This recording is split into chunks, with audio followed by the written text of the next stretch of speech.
दर्शाता है। शरद पवार जी 85 वर्ष के हैं, अगर उनके लिए कोई गद्दार जैसे शब्द का प्रयोग कर सकता है तो ये दिखाता है कि कितनी बेचैनी है उद्धव जी के पार्टी के अंदर। लेकिन दूसरी बात, उद्धव जी को ऐसी स्थिति का सामना क्यों करना पड़ रहा है? केवल इसलिए क्योंकि उन्होंने बाला साहब ठाकरे की आइडियोलॉजी को, बाला साहब ठाकरे की विचारधारा को त्यागा। तो ये उनकी हरकतों के कारण उनके लोग उन्हें छोड़कर गए हैं। दूसरी पार्टियों को जिम्मेदार ठहराना, और यहाँ तो मात्र एक मीटिंग हुई थी, शिष्टाचार भेंट तो होती रहती है। And viewers, General Dheeraj Seth, Chief of Army Staff, visited forward areas today along the line of control in Poonch, Rajouri and Sundarbani. He reviewed the prevailing security dynamics along the line of control and the counter-insurgency grid of the White Night Corps. The Chief of Army Staff is seen being briefed on the evolving security environment, operational deployments, surveillance architecture, field innovations and integrated operational readiness. He also assessed the ongoing infrastructure development and formations sustained efforts to empower the communities of India's first villages through people-centric initiatives, and the Army Chief commended all ranks for their operational excellence and unwavering commitment.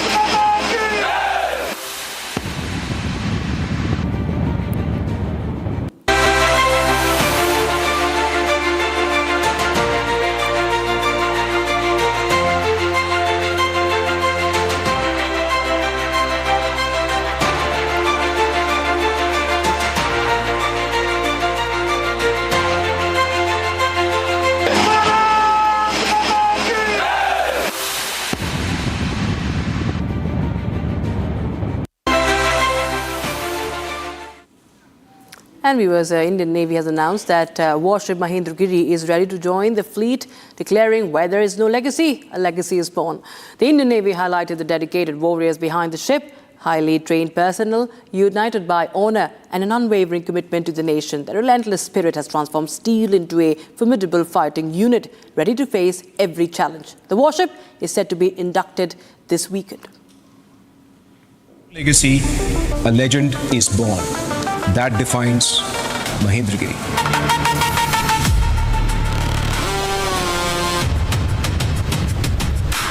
समंदर की तेज लहरों से महेंद्रगिरी के ऊंचे शिखरों से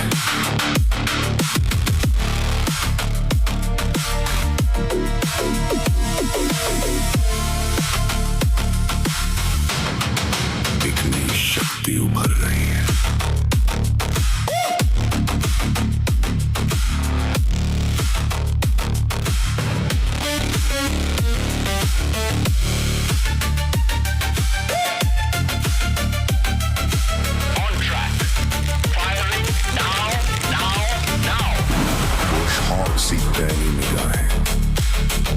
हर लहर को भांप, हर सीमा को नाप।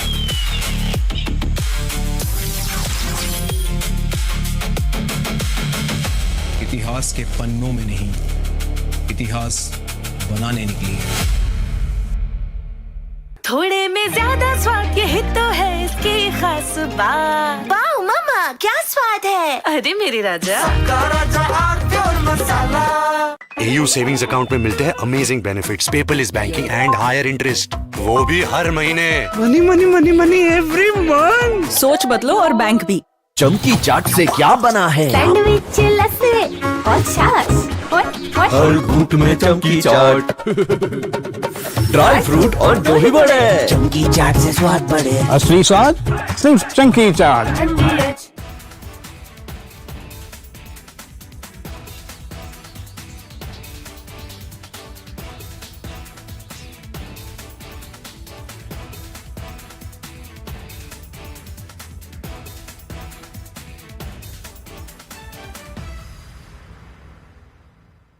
Just when you thought it could have been over, it's back. And Trump loves it. He loves the war. He's got nothing to do.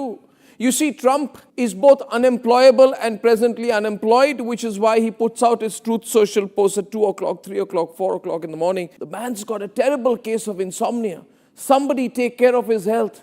He's going to really go down like this. He gets no sleep. He probably sleeps for 2 or 3 hours a day, then wakes up sleep deprived and goes through the whole cycle of war, and more war. Now he says, I don't like what's going on, so I'm going to start firing at Iran again.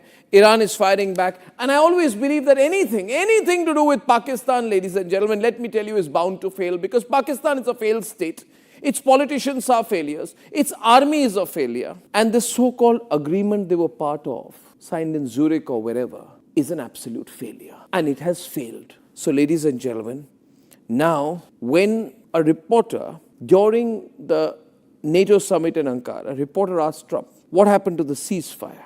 Is it finished, ladies and gentlemen? He got the answer that this MOU was dead. So the agreement is over and the war is back. And Trump is using very bad words. He's calling the Iranians scums. And he repeats the words. He says they are scums. You know what a scums are? They are scums. And then he uses even worse language. He says they are cuckoos. They are scums. They are cuckoos. It's over. They are sick people. They are vicious people. They're a bunch of liars. They are violent people. They are bad people. They are scum. He keeps repeating this ad nauseum. It's a very interesting question. To me, I think it's over. I don't want to deal with them anymore. They're scum. You know what scum is? They're scum. They're sick people. They're led by sick people. And they're vicious, violent people. And if they had a nuclear weapon, they'd use it. As far as I'm concerned, it's over. I'll speak to our negotiators. They want to negotiate. They're good people. Steve Witkoff, Jared Kushner. But they have to come back to me. As far as I'm concerned, it's just a waste of time dealing with them. They're liars. We make a deal. And if I make a deal with him, we have a deal. And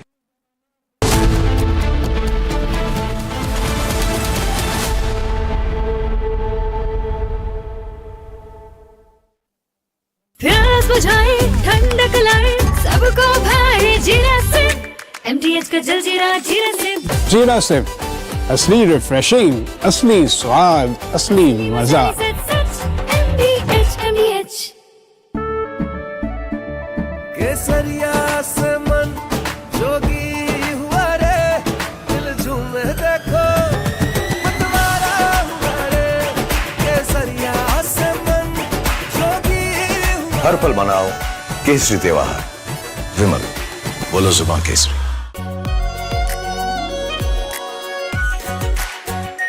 are pure shahi paneer masala delicious healthy everyday Just when you thought it could have been over, it's back. And Trump loves it. He loves the war. He's got nothing to do.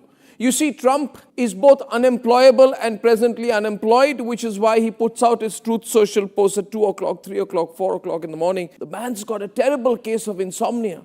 Somebody take care of his health. He's going to really go down like this. He gets no sleep. He probably sleeps for 2 or 3 hours a day, then wakes up sleep deprived and goes through the whole cycle of war, and more war. Now he says, I don't like what's going on, so I'm going to start firing at Iran again. Iran is firing back. And I always believe that anything to do with Pakistan, ladies and gentlemen, let me tell you, is bound to fail, because Pakistan is a failed state. Its politicians are failures. Its army is a failure. And this so-called agreement they were part of, signed in Zurich or wherever, is an absolute failure. And it has failed. So, ladies and gentlemen, now when a reporter during the NATO summit in Ankara, a reporter asked Trump, what happened to the ceasefire? Is it finished, ladies and gentlemen? He got the answer that this MOU was dead. So the agreement is over and the war is back. And Trump is using very bad words. He's calling the Iranians scums. And he repeats the words. He says they are scums. You know what a scums are? They are scums. And then he uses even worse language. He says they are cuckoos. They are scums. They are cuckoos. It's over. They are sick people. They are vicious people. They're a bunch of liars. They are violent people. They are bad people. They are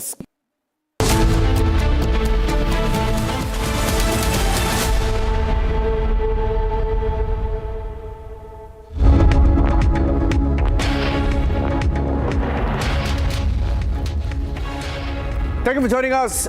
On Republic TV this evening at 6 p.m. Ladies and gentlemen, the war continues. The war resumed as of 24 hours ago, and the fighting has escalated. We've had attacks reported near nuclear facilities in Iran, and Iran is hitting back. US bases targeted. We have that and more coming up. Here are the headlines. Operation Sindoor के दौरान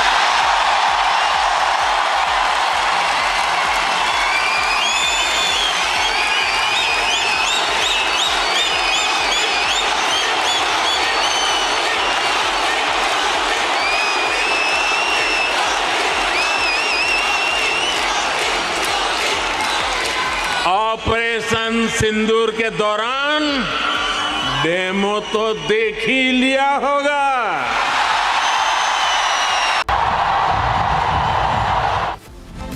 Prime Minister Modi's big address in Melbourne, thousands of people turn up at a packed Marvel Stadium.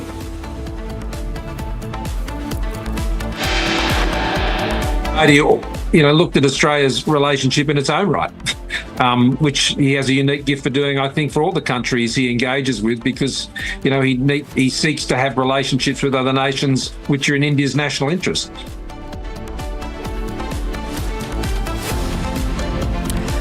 Former Australian Prime Minister Scott Morrison speaks to Republic, speaks about the special role that India is playing on securing the Indo-Pacific region.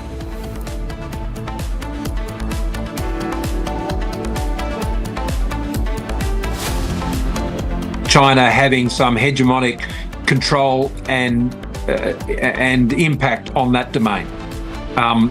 That is not in America's interest, it's not in India's interest, it's not in Australia's interest, it's not in the interest of the free world, frankly. This needs to be a free and open Indian Ocean. The former Australian Prime Minister Scott Morrison says we need a free Indian Ocean to ensure a free Indo-Pacific.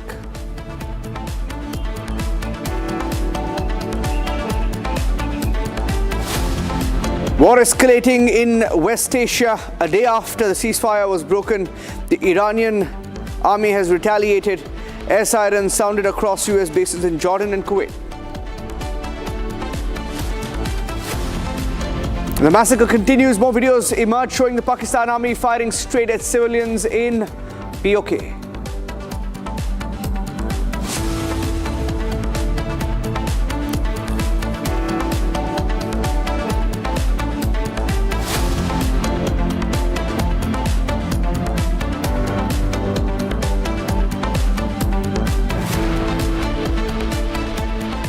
Ladies and gentlemen, the Prime Minister is in Australia, and a few minutes back he held a huge event called Melbourne Meets Modi.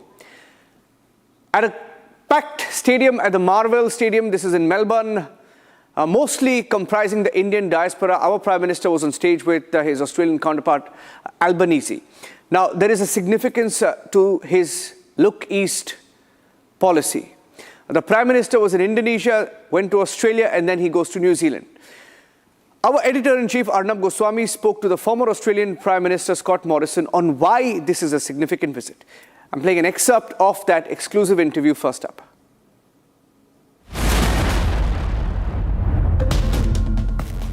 Well, big story continues to be our focus on the Prime Minister's visit to Australia, and we are joined by former Australian Prime Minister Scott Morrison, who met Prime Minister Modi earlier today. Hello and good afternoon, Mr. Morrison. How was your meeting with the Prime Minister? It was very nice to see the Prime Minister again. It was 10 years ago when I first met him down in Melbourne, the MCG of all places, when I was a minister in the Abbott government, and obviously have had a wonderful relationship with him over the course of this past decade and number of portfolios, and of course as Prime Minister. And it was great to see that the relationship that we built so strongly continues on, and new chapters are being written into it, and it's very good for both countries, and it's bipartisan, and it continues to go from strength to strength. I'm so glad to hear that. You have a very close personal rapport with Prime Minister Modi. Everyone talks about it. And, you were both Prime Ministers during a very difficult time of the COVID years of 2018 to 2022. Were there any common factors that brought you closer together besides your personal equation? Understanding of the importance of the Indo-Pacific region and the Indian Ocean component of that Indo-Pacific region. Australia has a coastline on the Indian Ocean which is greater than any other country in the world. And, you know, increasingly we both understood the shifts that were taking place in geopolitics, and that, you know, the relationship that we could form would provide an anchor, I think, to the partnerships in the region more broadly. And the Quad leaders dialogue, of which we were both foundational members, I think was pivotal to that. But I always found when I was in sort of multilateral fora with the Prime Minister, we were quite finishing each other's sentences, but our perspective on the region and the issues that had to be managed, whether it was on trade or security or defence, this was, you know, I think just a common sharing of view, which played well to the relationship. Plus, we both liked our cricket, we both liked our Indian food and all those things. So there was he has a good sense of humour, which I also enjoy, and so the personal rapport was very easy. So you have spoken of, you know, if you look back at your own point of view about the threat coming from China. So more directly put, is China a common threat both for India and Australia? Or has the situation changed given the events over the last 4 to 5 months? No, it's still, the situation hasn't changed at all. I mean, China changes tactics from time to time. With myself, and when I was Prime Minister, wolf warrior diplomacy was in its heyday, and bullying and intimidation and threats and illegal trade sanctions and diplomatic deep freezes and all of these sort of things were commonplace. And I think the target was to try and disrupt Australia's ties with the United States in the region. I think one of the challenges to the relationship in the past between Australia and China is China really, I think, only ever looked at Australia through the lens of our alliance with the United States. And Prime Minister Modi, you know, looked at Australia's relationship in its own right.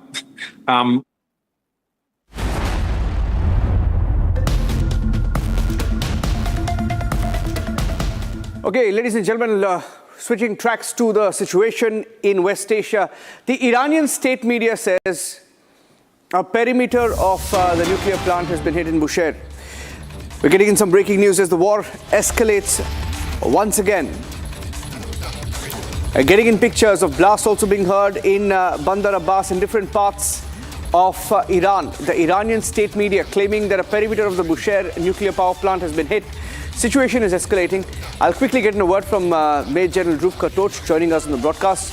General Katoch, looking at how quickly this is escalating, what do you think the endgame could be, sir, here for America once again? And they're hitting them at a time when the funeral is not even complete of the Iranian supreme leader.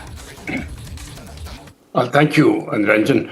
You know, the way I look at it is this conflict, the start of the second round or the third round, whichever way you call it, it was initiated by Iran. Now, I see no reason why the Iranians actually targeted merchant ships which were getting out of the Strait of Hormuz. And they targeted 3 of those ships. Now, once you target those ships, and the Americans have, staked their reputation on saying that the strait will be open, I think you force the American hand to retaliate. And once the Americans retaliated in multiple places on Iran, the Iranian political leadership and the IRGC, they have to sort of, show face to their own people. So they've hit American targets in the Gulf, 4 separate places.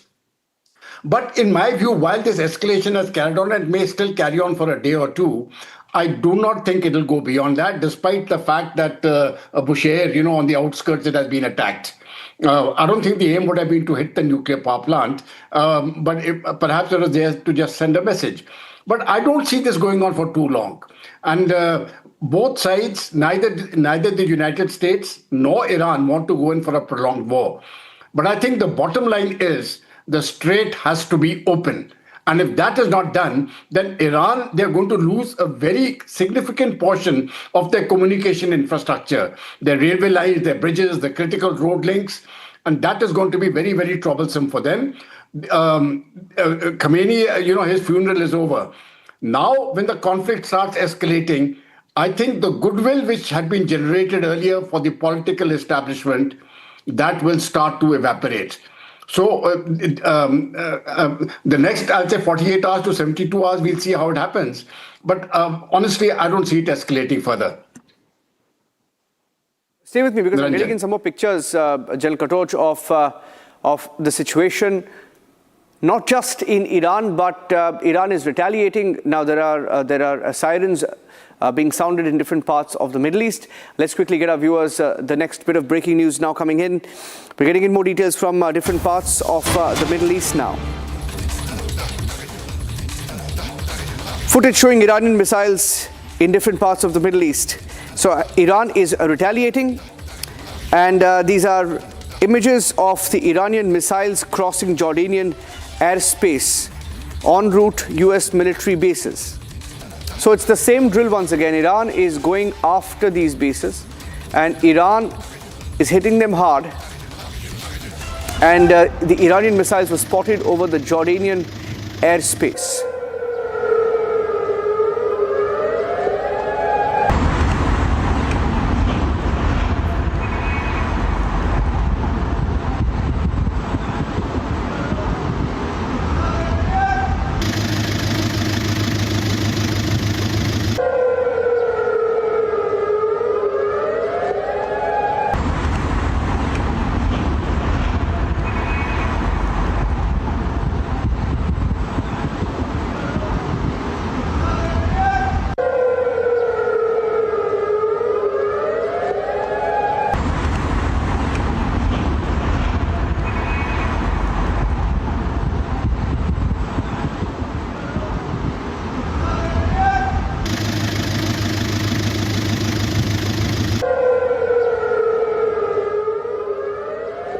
Okay, the next bit of breaking news now coming in. Some infrastructure has been targeted once more, so let me get you the breaking news on that.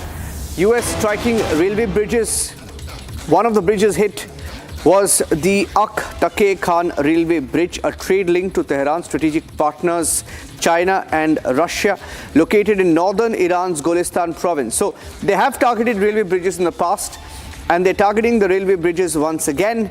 The China-Iran rail corridor particularly has been hit. Let me quickly get in a word from General Katoch, who, if he's still there, General Katoch, it appears to be the same plan. They're hitting infrastructure. But we're still wondering what the trigger was in this particular case. Was there a trigger to break the MOU? People are wondering what went wrong. I think the Iranians have gone horribly wrong this time. And ultimately, the people of Iran are going to suffer for what the establishment has done. There was no reason at all for them to target the ships. Up to that time, I think things were. I'm not saying that there was, bonhomie, but at least there was no firing. And then Iran started it. And once Iran started it, it is tit for tat. The Americans were hit, now the Iranians were hit, and the Americans are going to hit back.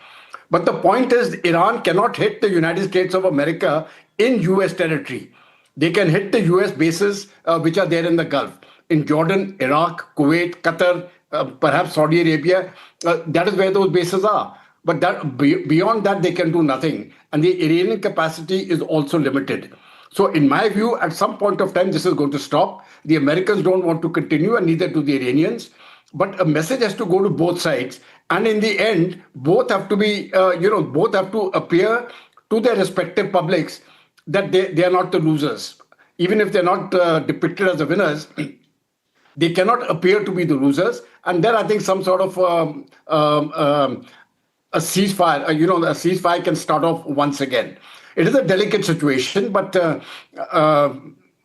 as I said in the beginning, I think Iran has started this round, and they've gone horribly wrong, in my opinion. With those inputs, keeping a close track, sir, because it has ramifications, and we've seen the ramifications of the war on India as well, especially on our fuel situation, on our oil imports.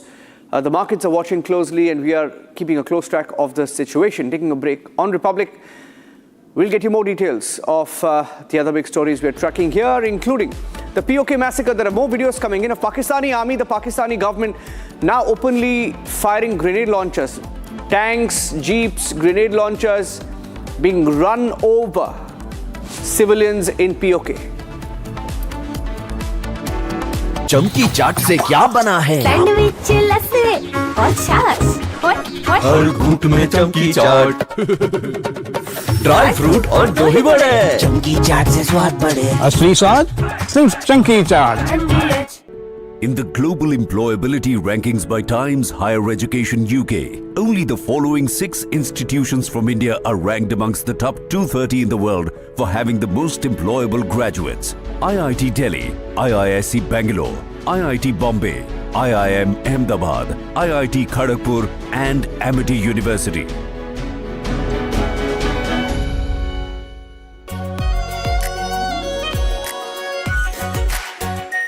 Are pure shahi paneer masala, delicious, healthy everyday.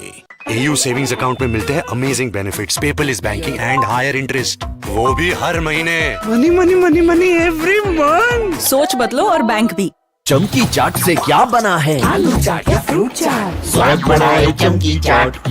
क्या बात है, स्वादिष्ट पकोड़े और फरसान, अरे चमकी चाट है इसकी जान। असली स्वाद सिर्फ चमकी चाट। रानी, इस घर में कुछ है जो टूटता नहीं। ये पिलर कभी नहीं टूटेगा। रुंगटा स्टील TMT से बना। रुंगटा नहीं तो घर स्ट्रॉन्ग नहीं। रुंगटा स्टील TMT बार एकदम सॉलिड। थोड़े में ज्यादा स्वाद, यही तो है इसकी खास बात। वाओ मामा, क्या स्वाद है। अरे मेरे राजा, राजा आर प्योर मसाला।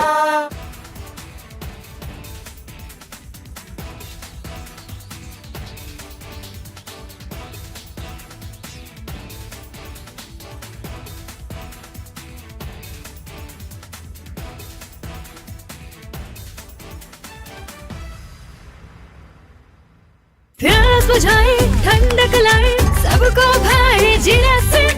MTH का जलजीरा जीरा से। जीरा से असली रिफ्रेशिंग, असली स्वाद, असली मजा। MTH। Just when you thought it could have been over, it's back. And Trump loves it. He loves the war. He's got nothing to do. You see, Trump is both unemployable and presently unemployed, which is why he puts out his Truth Social post at 2 o'clock, 3 o'clock, 4 o'clock in the morning. The man's got a terrible case of insomnia. Somebody take care of his health. He's going to really go down like this. He gets no sleep. He probably sleeps for 2 or 3 hours a day, then wakes up sleep deprived and goes through the whole cycle of war, and more war. Now he says, I don't like what's going on, so I'm going to start firing at Iran again. Iran is firing back. And I always believe that anything to do with Pakistan, ladies and gentlemen, let me tell you, is bound to fail, because Pakistan is a failed state. Its politicians are failures. Its army is a failure. And this so-called agreement they were part of, signed in Zurich or wherever, is an absolute failure. And it has failed. So, ladies and gentlemen, now when a reporter during the NATO summit in Ankara, a reporter asked Trump, what happened to the ceasefire? Is it finished, ladies and gentlemen? He got the answer, that this MOU was dead. So the agreement is over and the war is back. And Trump is using very bad words. He's calling the Iranians scums. And he repeats the words. He says they are scums. You know what a scums are. They are scums. And then he uses even worse language. He says they are cuckoos. They are scums. They are cuckoos. It's over. They are sick people. They are vicious people. They're a bunch of liars. They are violent people. They are bad people. They are scum. He keeps repeating this ad nauseum. It's a very interesting question. To me, I think it's over. I don't want to deal with them anymore. They're scum. You know what scum is? They're scum. They're sick people. They're led by sick people. And they're vicious, violent people. And if they had a nuclear weapon, they'd use it. As far as I'm concerned, it's over. I'll speak to our negotiators. They want to negotiate. They're good people. Steve Witkoff, Jared Kushner. But they have to come back to me. As far as I'm concerned, it's just a waste of time dealing with them. They're liars. We make a deal. And if I make a deal with him, we have a deal. And he goes out, he talks. We make a deal. Everyone's agreed. No nuclear weapon. We make a deal. They go outside, talk to the press. They say, we never even talked about it. There's something wrong with them. They're cuckoo. As far as I'm concerned, it's over. At one point, when you listen to him talk, when you listen to him tweet, you begin to think whether the person is all right mentally. People are beginning to doubt. Ladies and gentlemen, his words are crude, but it also reflects an inner frustration. Heart of heart, he's a very frustrated man. You know what's making him angry? He says, I thought people hated Khomeini. You know why he's angry? He's angry because even the American media is beginning to show these pictures, ladies and gentlemen. The ocean of people who have turned out. You know what he's really angry about? He's angry at these crowds. He's angry that the whole nation of Iran has turned out for the 6-day state funeral of their supreme leader, Ayatollah Khomeini. You know how many people turned up? And all sobbing, all crying. But more than that, the sheer number of people. That sheer number of people. 24 lakh people so far have come out to mourn Khomeini. That's 2.3 million people. That is almost 2.5% of the entire population of Iran. 2.5% of the entire population of Iran, right? Like, let me give you a comparison, viewers. What is 2.5% the population of India? 2.5% the population of India would be somewhere between 3 to 4 crores. Now imagine if 3.5 or 4 crore Indians were to come together in one place. That is the scale of human gathering. An ocean of humanity never seen for a king before. An ocean of humanity never seen for a rock star before. An ocean of humanity never seen for a queen before. Never seen for an emperor before. An ocean of humanity that has never turned up to mourn one individual in the entire history of humanity, ladies and gentlemen. That's the number of people, and I'm not talking about the 70 international delegations, including India, China, Iran, Iraq, Russia, ladies and gentlemen. And the number of people is only increasing. And Trump has gone mad. He's gone completely mad. Things are so bad, they don't know what to do. They don't know what to do. That's what's irritating. That's what's gone into Trump's head. He doesn't know what he's doing. Here is a man who's feeling like a fool, having spoken of a regime change. Ladies and gentlemen, with that turnout, do you think they ever thought of a regime change? The people who thought of a regime change, Pete Hegseth, Donald Trump, have all been either fooled or are foolish themselves. I'm not using stronger language. You keep attacking a country and it becomes stronger and stronger and stronger. Now, Trump, having gone completely mad, having seen these huge numbers turn out, is saying, tonight's the night I'm going to bomb the hell out of them. I'm going to bomb them more and more. This is a man who's dangerous. He's lost sense of proportion. He's misusing his position. He's failed in the deal. Now he keeps saying that he's keeping hitting the Iranians hard. But the reality is, and someone sent this to Donald Trump, the reality is, Donald Trump, you...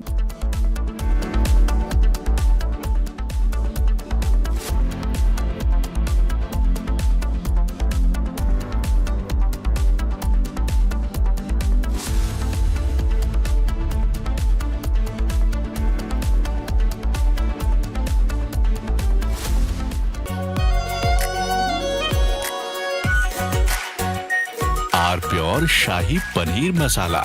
Delicious, healthy, every day. AU savings account में मिलते हैं amazing benefits, paperless banking and higher interest, वो भी हर महीने। Money money money money every month. सोच बदलो और बैंक भी। चमकी चाट से क्या बना है? आलू चाट या फ्रूट चाट, स्वाद बढ़ाए चमकी चाट। क्या बात है? स्वादिष्ट पकोड़े और फरसान, अरे चमकी चाट है इसकी जान। असली स्वाद सिर्फ चमकी चाट। हनी, इस घर में कुछ है जो टूटता नहीं। ये पिलर कभी नहीं टूटेगा। रुंगटा स्टील टीएमटी से बना। रुंगटा नहीं तो घर स्ट्रॉन्ग नहीं। रुंगटा स्टील टीएमटी बार एकदम सॉलिड। आर प्योर सूजी पास्ता, उबालो मिलाओ और खाओ, 8 मिनट में तैयार। क्या टेस्ट है, सबका राजा आर प्योर मसाला। केसरिया से मन जोगी हुआ रे, दिल झूमे देखो मतवारा हुआ रे। केसरिया से मन जोगी हुआ। हर पल मनाओ केसरी त्योहार। विमल, बोलो जुबान केसरी। प्यास बुझाए ठंडक लाए सबको भाए जीरा से, MTH का जलजीरा जीरा से। जीरा से असली रिफ्रेशिंग, असली स्वाद, असली मजा। Just when you thought it could have been over, it's back, and Trump loves it. He loves the war. He's got nothing to do. You see, Trump is both unemployable and presently unemployed, which is why he puts out his Truth Social posts at 2 o'clock, 3 o'clock, 4 o'clock in the morning. The man's got a terrible case of insomnia. Somebody take care of his health.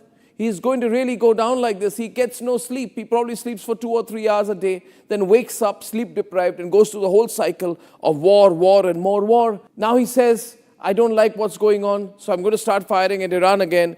Iran is fighting back. And I always believe that anything to do with Pakistan, ladies and gentlemen, let me tell you, is bound to fail, because Pakistan is a failed state. Its politicians are failures. Its army is a failure. And this so-called agreement they were part of, signed in Zurich or wherever, is an absolute failure. And it has failed. So, ladies and gentlemen, now when a reporter during the NATO summit in Ankara, a reporter asked Trump, what happened to the ceasefire? Is it finished, ladies and gentlemen? He got the answer that this MOU was dead. So the agreement is over and the war is back. And Trump is using very bad words. He's calling the Iranians scums. And he repeats the words. He says they are scums. You know what a scums are? They are scums. And then he uses even worse language. He says they are cuckoos. They are scums. They are cuckoos. It's over. They are sick people. They are vicious people. They're a bunch of liars. They are violent people. They are bad people. They are scum. He keeps repeating this ad nauseum. It's a very interesting question. To me, I think it's over. I don't want to deal with them anymore. They're scum. You know what scum is? They're scum. They're sick people. They're led by sick people. And they're vicious, violent people. And if they had a nuclear weapon, they'd use it. As far as I'm concerned, it's over. I'll speak to our negotiators. They want to negotiate. They're good people. Steve Witkoff, Jared Kushner. But they have to come back to me. As far as I'm concerned, it's just a waste of time dealing with them. They're liars. We make a deal. And if I make a deal with him, we have a deal. And he goes out, he talks. We make a deal. Everyone's agreed. No nuclear weapon. We make a deal. They go outside, talk to the press. They say, we never even talked about it. There's something wrong with them. They're cuckoo. As far as I'm concerned, it's over. At one point, when you listen to him talk, when you listen to him tweet, you begin to think whether the person is all right mentally. People are beginning to doubt. Ladies and gentlemen, his words are crude, but it also reflects an inner frustration. Heart of heart, he's a very frustrated man. You know what's making him angry? He says, I thought people hated Khomeini. You know why he's angry? He's angry because even the American media is beginning to show these pictures, ladies and gentlemen. The ocean of people who have turned out. You know what he's really angry about? He's angry at these crowds. He's angry that the whole nation of Iran has turned out for the 6-day state funeral of their supreme leader, Ayatollah Khomeini. You know how many people turned up? And all sobbing, all crying. But more than that, the sheer number of people. That sheer number of people. 24 lakh people so far have come out to mourn Khomeini. That's 2.3 million people. That is almost 2.5% of the entire population of Iran. 2.5% of the entire population of Iran, right? Like, let me give you a comparison, viewers. What is 2.5%?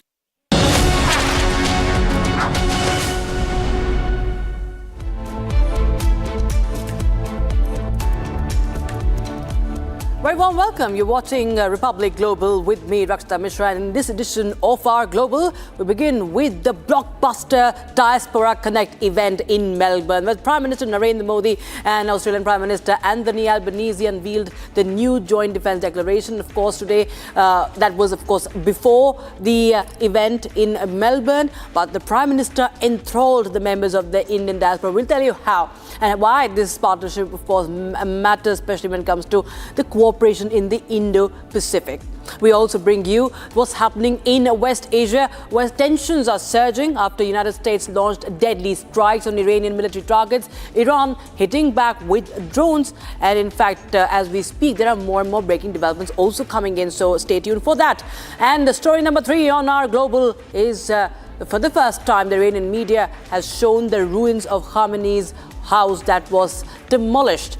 That's in shambles after the deadly US strikes, which also led to the death of late Supreme Leader Ayatollah Ali Khamenei. Images emerge as Iran concludes his funeral ceremonies. And also on the show, we bring you much more, but first, check out the headlines from across the globe.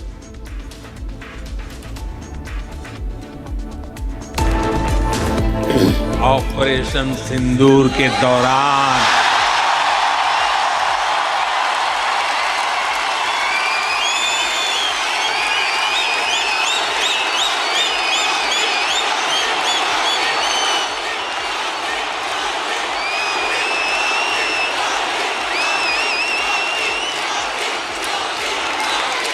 Operation Sindoor के दौरान demo तो देख ही लिया होगा।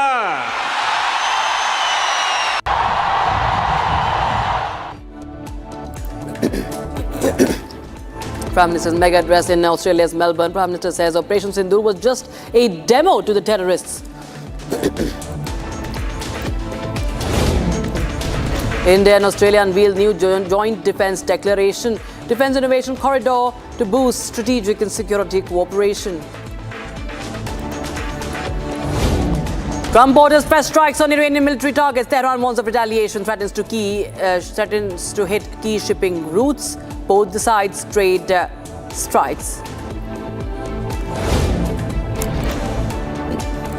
Iran releases first footage of Khamenei's damaged compound. Visuals reveal destruction caused by US-Israeli strikes. Major police raids target alleged grooming gangs in Australia. Authorities move to protect women and children from exploitation.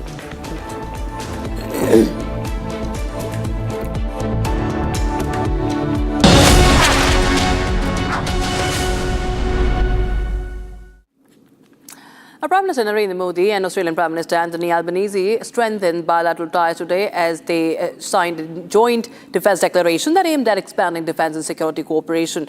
Addressing a joint press briefing, Prime Minister announced plans to boost collaboration through the India-Australia Defence Innovation Corridor, reaffirming both the nations' shared commitment to combating terrorism as well.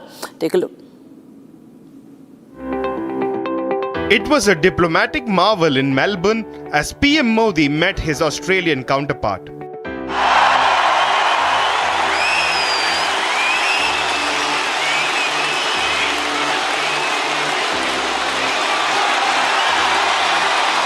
Melbourne meets Modi. The event at Marvel Stadium was a full house. Indian diaspora erupted in cheers as both leaders spoke. साल 2014 में Australia आया था तो 28 साल के बाद भारत का कोई पीएम यहां पहुंचा था। तब मैंने कहा था कि अब आपको 28 साल इंतजार नहीं करना पड़ेगा। पिछले 12 वर्षों में मैं तीसरी बार यहां आया हूं। He emphasized that the India of the 21st century is now working towards becoming Viksit Bharat. 21वीं सदी का भारत आज विकसित होने के लक्ष्य पर काम कर रहा है। ये वो भारत है जो कहता है Grow more, achieve more. हम 140 करोड़ एस्पिरेशन से भरे राष्ट्र है। हम अधीर है, बेसब्र है। हम दुनिया की सबसे तेजी से बढ़ती इकोनॉमी है। Prime Minister Narendra Modi proudly spoke about India's strength during Operation Sindoor.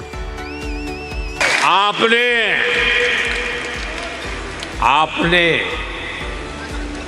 Operation Sindoor के दौरान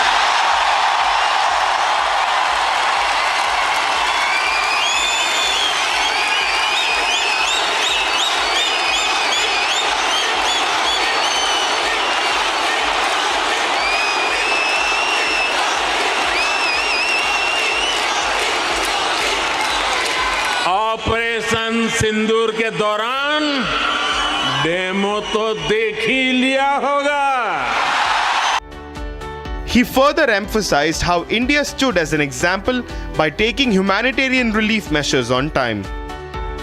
तुर्की और सीरिया में जब भूकंप आया तब भी भारत ने बहुत तेजी से राहत और बचाव के लिए मदद भेजी। ऐसे अनेक उदाहरण हैं। पिछले साल हमने म्यांमार में ऑपरेशन ब्रह्मा चलाया। Some breaking news right now.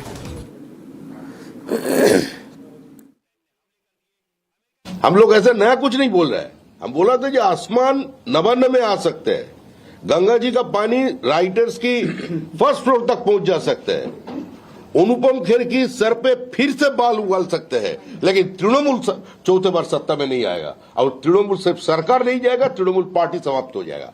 आज के दिन में तृणमूल की दरवाजे पे जनता ने ताला लगा दिया। बाचे बुचे जो ऑफिस था उसमें तृणमूल ताला लगा रहा है, ऐसे ही होने वाला था।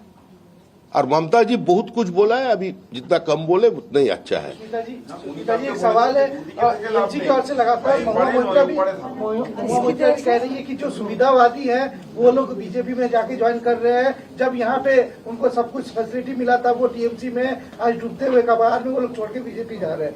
क्या देख के आपने भी बीजेपी ज्वाइन किया? किसका नाम बोल रहे हैं आप? महुआ मोर्चा। उनकी सबसे बड़ी असुविधा ये है कि उनको कोई लेना नहीं चाहता, तभी वो तृणमूल में है। समझ गए ना? इससे ज्यादा मैं कुछ नहीं बोल सकती। बीजेपी में आप आए हैं, किन किन कारण से आप अगर तो बोल ही दिया। देखिए, भारतीय जनता पार्टी जिस बहुमत से बंगाल में जीत के आई है और जिस तरह से आसाम में आप लोगों ने देखा है बहुमत उनको मिली है, उड़ीसा में मिली है, त्रिपुरा में मिली है, इससे पूरा साबित होता है कि प्रधानमंत्री नरेंद्र मोदी जी का जो विजन है उसके प्रति लोगों का विश्वास बढ़ रहा है, घट नहीं रहा। और मैं ये कह सकती हूँ कि आसाम में मैं रहती हूँ और आसाम में आपको पता है कि तीसरी बार बीजेपी की सरकार आई है और जो परिवर्तन और जो प्रगति का काम हुआ है, अगर आप तुलना करें, इसकी तुलना किसी भी पिछले सरकार से नहीं हो सकती। ये तय है। आप किसी सरकार की अच्छाई कर सकते हैं, बुराई कर सकते हैं, कमियां निकाल सकते हैं, पर जो delivery to the last mile है उसमें मोदी जी ने जो काम किया है वो कोई पार्टी इस देश के इतिहास में नहीं कर पाई है। सुखेंदु जी, ठीक है, चार भाई आरटीआई के समय आप वोकल हुए थे, आप विरोध प्रदर्शन किए थे, लेकिन तब आप रेजिग्नेशन नहीं दिए। आप उस समय रेजिग्नेशन दिए जब तृणमूल कांग्रेस सत्ता से चली गई है। और आप क्या चाहते हैं? इतिहास आपको कैसे याद है? जो कुछ आपने देखा बाहर से देखा ना, कि मैंने क्या किया, क्यों किया, कब किया, कैसे किया। हिंदुस्तान में 800 सांसद है कुल मिला के, लोकसभा और राज्यसभा में। 800 सांसद में से मैं ही पब्लिकली डिमांड किया था कि जिस तरह आरजीकर कांड का प्रमाण सबूत इसको मिटाया जा रहा है, उसमें पुलिस कमिश्नर और प्रिंसिपल ऑफ द इंस्टीट्यूशन को कस्टोडियल इंट्रोगेशन होना चाहिए, मतलब गिरफ्तार करके उसका पूछताछ किया जाए। दूसरे किसी का हिम्मत नहीं हुआ था उस समय ये बात बोलने का। उसके बाद मैं अस्वस्थ था, बहुत ही सीख था। एक दिन में 2 बार हमको बुलाया गया लाल बाजार पे नोटिस देके। मैंने मेडिकल सर्टिफिकेट भेजा, मैंने कभी नहीं बोला नहीं जाऊंगा। क्यों नहीं? हम चोर है क्या, डाकू है क्या, लाल बाजार दिखाता है हमको क्या डर है? लेकिन I was bed, I sent my medical testimonials. In spite of that those were not considered, then I had to move the Calcutta High Court. एवं और वहाँ पे आके मेरे बड़े भाई जो वकील है मुझ जैसा, उनको पकड़ के बोला कि आप वो ट्वीट को उठा लीजिए, हम भी केस उठा लेते हैं। तो मैंने देखा कि 33 लाख लोग मेरा ट्वीट देख चुका है, मेरा पर्पस सब हो गया। अब ट्वीट हटाने से भी कोई दिक्कत नहीं है। और मैं पीस मांगना चाहता कि मेरे एक बेटी है, पोती है, हमारा बहुत पत्नी गुजर गए 3 महीना पहले। अगर मैं भी गुजर दूंगी हर रोज, उसके बावजूद भी 3 महीना 4 महीना लगातार मेरे टेलीफोन पर, मोबाइल पर धमकी आ रहा था कि हमको हत्या किया जाएगा, हमारा बेटी को, पोती को किडनैप किया जाएगा। ये क्या मैं ढोल बजा के सबको बोलूं? और किसके पास जाऊं? पुलिस के पास।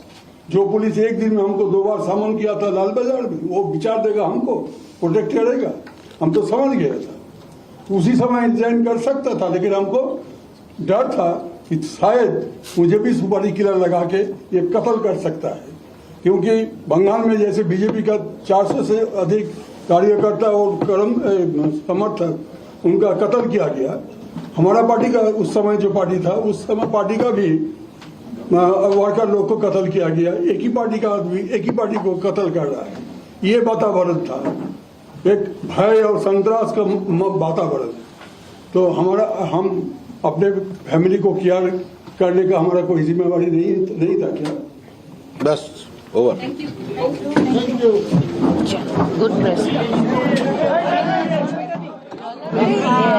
That was a big jolt to Mamata Banerjee as we see the 3 leaders from Trinamool Congress, Sushmita Dev and Zakynthos Roy, all joining the BJP, and they are. In fact, let me just get you more details on that. Sushmita Dev, Prashanjit Chatterjee, Zakynthos Roy, they all join the BJP. They are contesting for the Rajya Sabha, and that's the press conference coming in from Kolkata.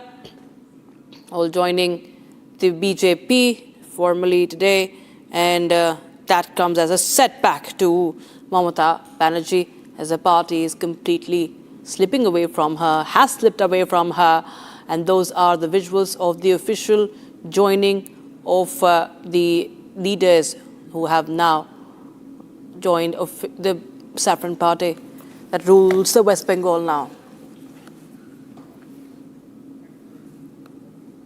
All right, viewers, now West Asia has slid into a dangerous new phase of conflict following the massive consecutive day aerial bombardment of the Iranian military assets by the United States. In fact, President Trump of the United States has emphasized that an interim ceasefire agreement with Tehran is officially over, launching fresh strikes on Iran after vowing to hit hard following Iranian attacks on ships in the Strait of Hormuz. In fact, we have Trump also warning of bigger strikes and also claiming that Iran is begging for a deal. CENTCOM says that U.S. forces have hit approximately 90 Iranian targets, including air defense systems, coastal surveillance assets, and missile and drone storage sites, naval capabilities, and military logistics infrastructure along the Iranian coastline.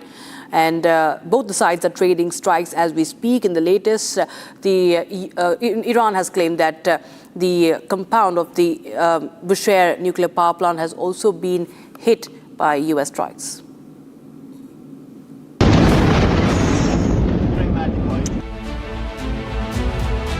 Short-lived truce is over. Middle East war begins again. Smoke billowed over Iran's strategic Chabahar port after fresh US airstrikes targeted military infrastructure. The strikes came after President Trump declared the interim ceasefire with Tehran is over, accusing Iran of attacking commercial vessels in the Strait of Hormuz and vowing a forceful response.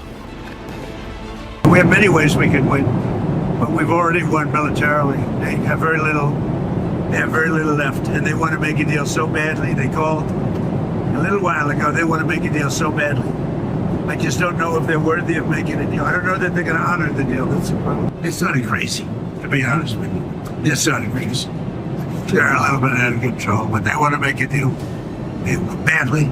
According to US Central Command, nearly 90 Iranian military targets were hit, including the air defense systems and coastal surveillance assets.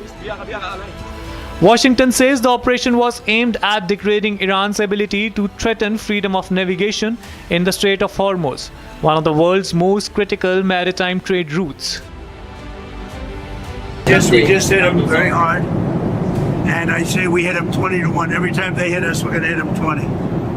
And we did it last night.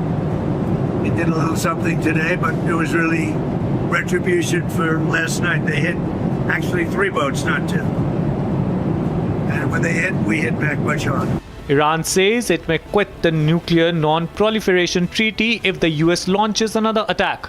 Iran also warned it could shut down Bab el-Mandeb Strait along with the Strait of Hormuz if US launches another attack. The escalating hostilities have triggered security alerts across the Gulf. Sirens sounded in Kuwait, while Qatar and Bahrain issued warnings following reports of Iranian retaliatory missile and drone launches. As fears of wider regional conflict grow, President Trump has warned that any further Iranian aggression would invite an even stronger military response. So viewers, we're getting in multiple visuals from the war zone right now, dramatic footage that is emerging from the region. Well, first up, we show you what's happening at the Chabahar port. Iran's strategic gateway to the Gulf of Oman is under attack as US forces have struck key facilities at the Chabahar port, marking the major escalation in the conflict, the first strike on Chabahar since the ceasefire collapsed. Video number 2 shows you how the US campaign is extending beyond the ports and the military strikes. A strike has reportedly damaged the Akteke Khan railway bridge, a vital transport corridor linking Iran to regional trade routes. These are the first visuals from the site. In fact, Iran has also hit back in retaliation for the latest US strikes. Tehran has launched ballistic missiles and drones targeting US-linked military bases in Kuwait and Bahrain. They are the visuals coming in from Jordan as well.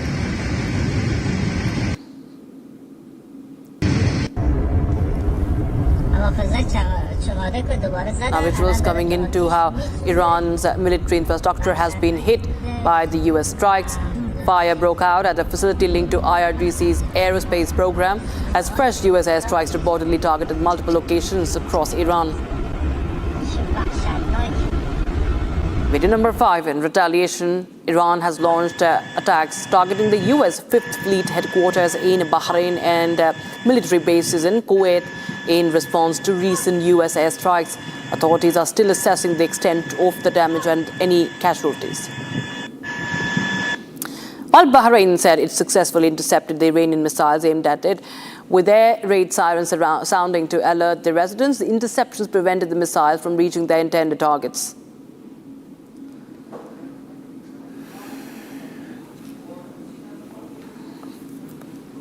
For the first time since the death of Iranian Supreme Leader Ayatollah Ali Khamenei, Iranian state media has released footage showing the devastation inside the Tehran compound that belonged to Ali Khamenei. Now, the images reveal the collapsed structures, twisted metal beams and piles of rubble, offering a stark glimpse of the damage that has been caused during the strikes, the US-Israeli strikes that killed Khamenei in the beginning of this conflict. The footage has been released as Iran concludes a week-long funeral procession and buries its long-time leader.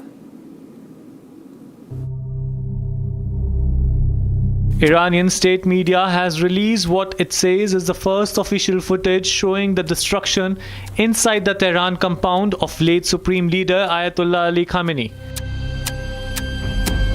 The video released to coincide with Khamenei's burial in Mashhad captures scenes of extensive damage, including collapsed sections of the building, twisted support beams and large piles of rubble. The compound, known as the Imam Khomeini Husseiniya, served as one of the Khamenei's most important venues for public addresses, meetings and religious gatherings.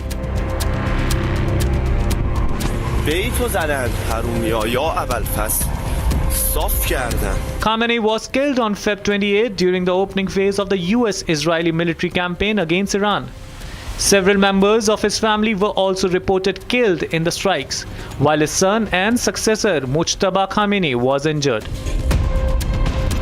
His burial marks the culmination of a week-long funeral procession that passed through Tehran and other key cities, drawing massive crowds and becoming a major show of support for Iran's leadership. The images underscore the scale of the attack on one of the most heavily protected and symbolically important locations in Iran's political and religious establishment. The footage comes at a sensitive moment for Iran as it navigates an uneasy interim agreement following months of conflict, while tensions with the US and Israel continue to simmer.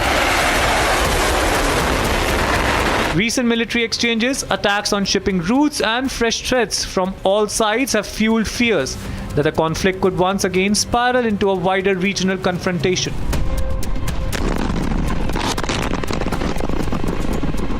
As Iran lays its former supreme leader to rest, the ruins of his Tehran compound stands as a stark reminder that the shadow of war still hangs over the region.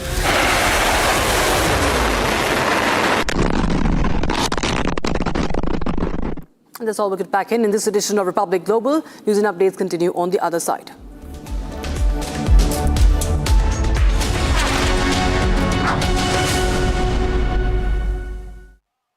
Co-powered by Crystal Crop Protection, देश का किसान, देश का hero. थोड़े में ज्यादा स्वाद, यही तो है इसकी खास बात। वाओ मामा, क्या स्वाद है? अरे मेरे राजा, In the global employability rankings by Times Higher Education UK, only the following 6 institutions from India are ranked amongst the top 230 in the world for having the most employable graduates. IIT Delhi, IISc Bangalore, IIT Bombay, IIM Ahmedabad, IIT Kharagpur and Amity University. चमकी चाट से क्या बना है? Sandwich, लस्सी और छाछ। हर घूंट में चमकी चाट। ड्राई फ्रूट और दही बड़े। चमकी चाट से स्वाद बढ़े। असली स्वाद सिर्फ चमकी चाट। हनी, इस घर में कुछ है जो टूटता नहीं। ये पिलर कभी नहीं टूटेगा। रुंगटा स्टील TMT से बना। रुंगटा नहीं तो घर स्ट्रॉन्ग नहीं। रुंगटा स्टील TMT बार एकदम सॉलिड।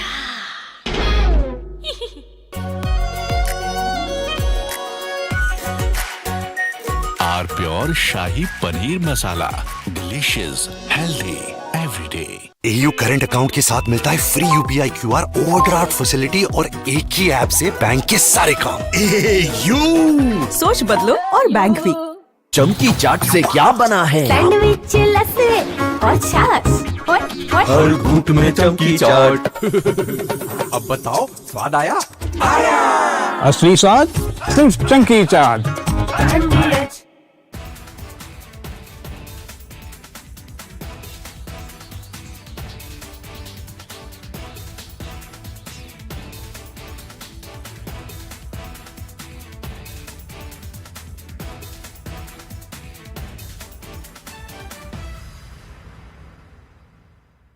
प्योर सूजी पास्ता, उबालो, मिलाओ और खाओ। 8 मिनट में तैयार। क्या टेस्ट है, सबका राजा R pure masala. Just when you thought it could have been over, it's back. And Trump loves it. He loves the war. He's got nothing to do. You see, Trump is both unemployable and presently unemployed, which is why he puts out his Truth Social post at 2 o'clock, 3 o'clock, 4 o'clock in the morning. The man's got a terrible case of insomnia. Somebody take care of his health. He's going to really go down like this. He gets no sleep. He probably sleeps for 2 or 3 hours a day, then wakes up sleep deprived and goes through the whole cycle of war, and more war. Now he says, I don't like what's going on, so I'm going to start firing at Iran again. Iran is firing back. And I always believe that anything to do with Pakistan, ladies and gentlemen, let me tell you, is bound to fail, because Pakistan is a failed state. Its politicians are failures. Its army is a failure. And this so-called agreement they were part of, signed in Zurich or wherever, is an absolute failure. And it has failed. So, ladies and gentlemen, now when a reporter during the NATO summit in Ankara, a reporter asked Trump, what happened to the ceasefire? Is it finished, ladies and gentlemen? He got the answer, that this MOU was dead. So the agreement is over and the war is back. And Trump is using very bad words. He's calling the Iranians scums. And he repeats the words. He says they are scums. You know what a scums are. They are scums. And then he uses even worse language. He says they are cuckoos. They are scums. They are cuckoos. It's over. They are sick people. They are vicious people. They're a bunch of liars. They are violent people. They are bad people. They are scum. He keeps repeating this ad nauseum. It's a very interesting question. To me, I think it's over.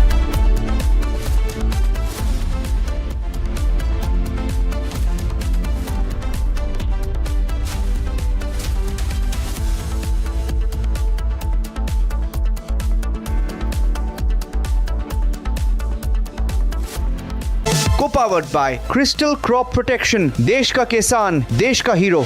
थोड़े में ज्यादा स्वाद, यही तो है इसकी खास बात। वाओ मामा, क्या स्वाद है? अरे मेरे राजा,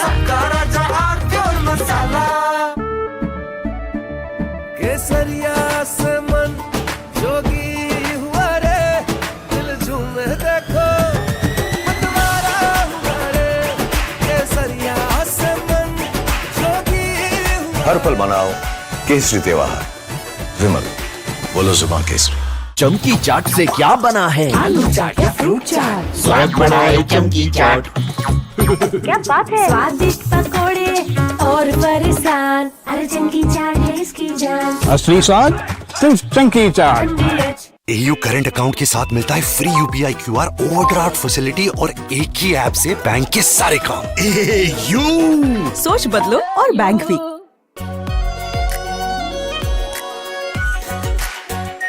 R pure shahi paneer masala, delicious, healthy everyday. रानी, इस घर में कुछ है जो टूटता नहीं। ये पिलर कभी नहीं टूटेगा।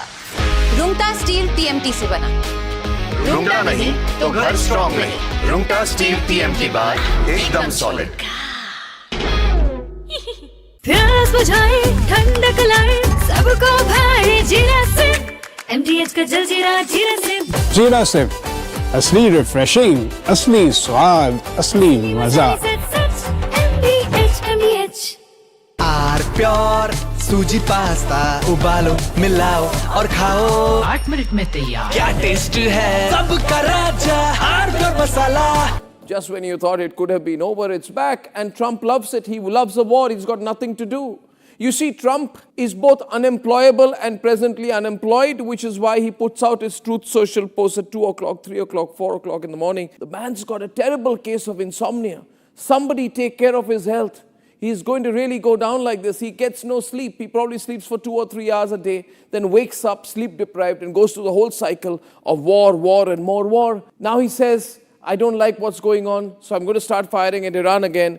Iran is firing back. And I always believe that anything to do with Pakistan, ladies and gentlemen, let me tell you, is bound to fail, because Pakistan is a failed state.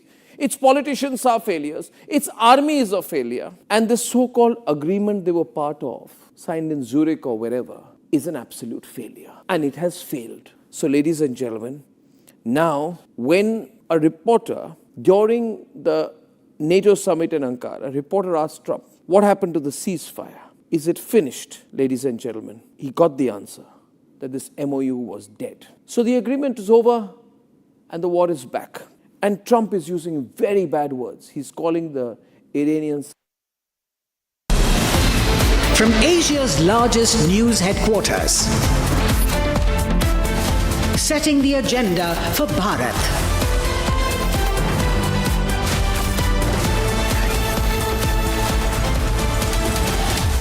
You're watching Republic.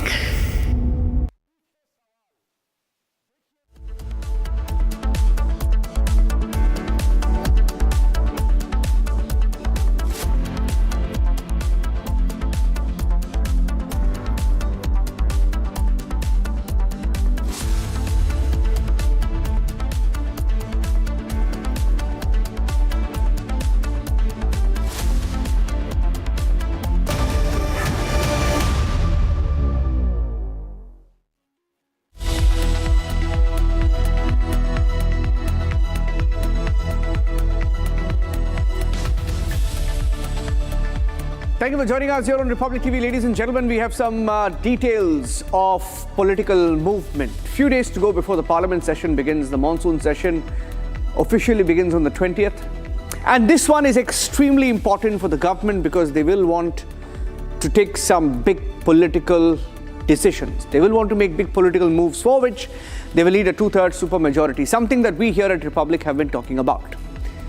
As part of the 2/3 majority plan is Sharad Pawar getting ready to switch sides. We have some big breaking news coming in. Details of a meeting that took place. Here are the headlines. On this is exclusive.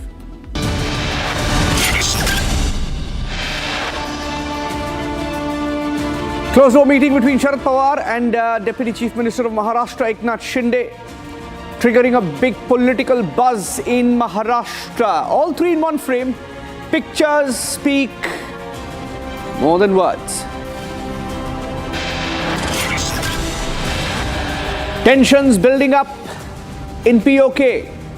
Situation going from bad to worse as Pakistani Rangers, Pakistani Army, Pakistani Police firing at people, grenade launchers, tanks.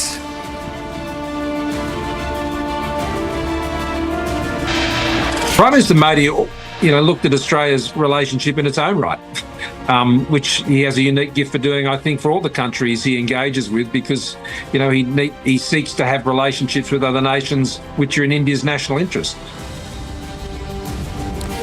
Former Australian Prime Minister Scott Morrison speaks to Republic Editor-in-Chief Arnab Goswami, speaks about India's role in the Indo-Pacific region and the Prime Minister's leadership.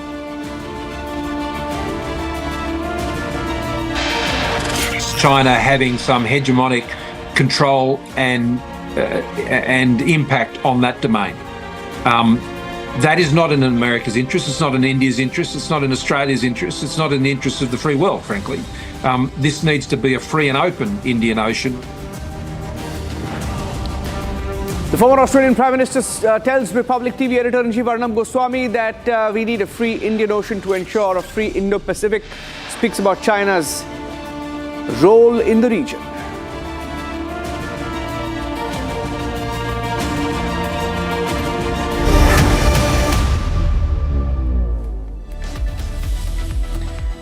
Ladies and gentlemen, it's all about the numbers once again, and pictures speak more than words. Now, the pictures on your screen right now, that's Eknath Shinde felicitating Sharad Pawar. Now, is Sharad Pawar getting ready to switch sides? Now, he's above 80 years of age and he will want to pass on his party into safe hands. Does that mean that he will be joining the NDA to ensure that the future of his daughter and the future of his party is in safe hands? And if there is a future, what will that future be? Because Sharad Pawar, it appears, is cozying up to the NDA. He met Eknath Shinde. It was a meeting scheduled officially. We were told that it was a meeting on Maharashtra border, the border tussle between Karnataka and Maharashtra. Sharad Pawar was there at the table, very interestingly seated next to Devendra Fadnavis and Eknath Shinde. We had those pictures come in, all three of them in one frame. Now, does that mean that he's going to switch sides? Now, the timing is interesting. It comes a few days before. We'll show you the numbers as well and why this is adding up. It comes a few days before the parliamentary session. And in the parliament, the government will look to have a two-third majority because they need the two-third majority to push through some key legislations. Look at the pictures on your screen right now. That's Eknath Shinde, Devendra Fadnavis, Sharad Pawar. I repeat, Eknath Shinde, Fadnavis and Pawar seated next to each other. Now, that video and that visual tells you a lot. And when you look at the kind of reactions that are coming in, for example, you have responses coming in from the Uddhav Sena. Now, why did Uddhav leave the NDA and join Mahavikas Aghadi? It was on the insistence of, some say, it was on the insistence of Sharad Pawar. Sharad Pawar convinced Uddhav's sidekick, Sanjay Raut, to quit and join MVA. And today, Uddhav's party is unleashing Sanjay Raut on Sharad Pawar. They're abusing Sharad Pawar. They're attacking Sharad Pawar. In fact, Sanjay Raut very interestingly says that Sharad Pawar has lost all credibility. Now, that's the level of politics in Maharashtra today when there is name-calling between Uddhav Sena and Sharad Pawar. It's all happening. We have the numbers as well. Now, how will the numbers change? Because both in the assembly in Maharashtra and also the parliament, the numbers will change from Maharashtra. We have those numbers, we'll play that out, but first up, the responses that came in from both sides. And then we'll go across to Revati, tracking the story closely. This meeting which you mentioned regarding the border dispute, where Mr. Sharad Pawar is member of that committee, Sharad Pawar ji came down and he was going towards the exit of the building from the backside, where the vehicle had come. There, the vehicle was ready, but before that, some MLAs from our party requested him, please give us 10 minutes, we want to talk to you, chat with you. So we decided to have tea somewhere, and on the way, this was the only cabin, first cabin and last cabin, where after that, Mr. Pawar was to go to the vehicle. And since we wanted to reduce the walking distance, all of us suggested that this cabin is empty, please let us sit here. So we went in, we used the room, and Mr. Pawar went. Because of this very simple thing, you are being said that you are sharing a shelter or chair or a room with a traitor, and we don't have such big hearts. If that is acceptable to you, you should do that. And this is a statement made by Shiv Sena's MP Sanjay Raut. I know he may not be aware of the situation what happened in, but you all of us should understand that this is Vidhan Bhavan. So no room belongs to anybody. It is everybody's house. So all the people's representative can sit anywhere and chat. It is just a name where the minister sits in that cabin. So I don't think this is a very serious issue or should be taken in such a manner the way Mr. Sanjay Raut is taking today. So there is no rift between Mahavikas Aghadi as mentioned by Sanjay Raut? No, he is mentioning, we are not mentioning. So it is his side, what he has placed before the media. We don't want to say anything because it is a very normal gesture to use someone's room. If he was sitting and both were discussing, chatting for 2 hours, 3 hours, or 15 minutes, 20 minutes, I can understand. Nothing of that sort happened. So I don't think these types of objections carry any, I would not use any word now, but वो यहाँ आए अपना बेगा कारोबार सीमाओं के प्रश्नों के लिए, और जब उनको वक्त मिला तो शिंदे साहब के चैम्बर में जाके बैठे। इसमें क्या राजनीति मानने की कोई आवश्यकता नहीं। और शिंदे साहब का भी मैं आभारी हूँ कि वो कैबिनेट छोड़ के आए और उन्होंने पवार साहब का सम्मान किया। ये महाराष्ट्र की संस्कृति आगे हमें को लेके जा रही है।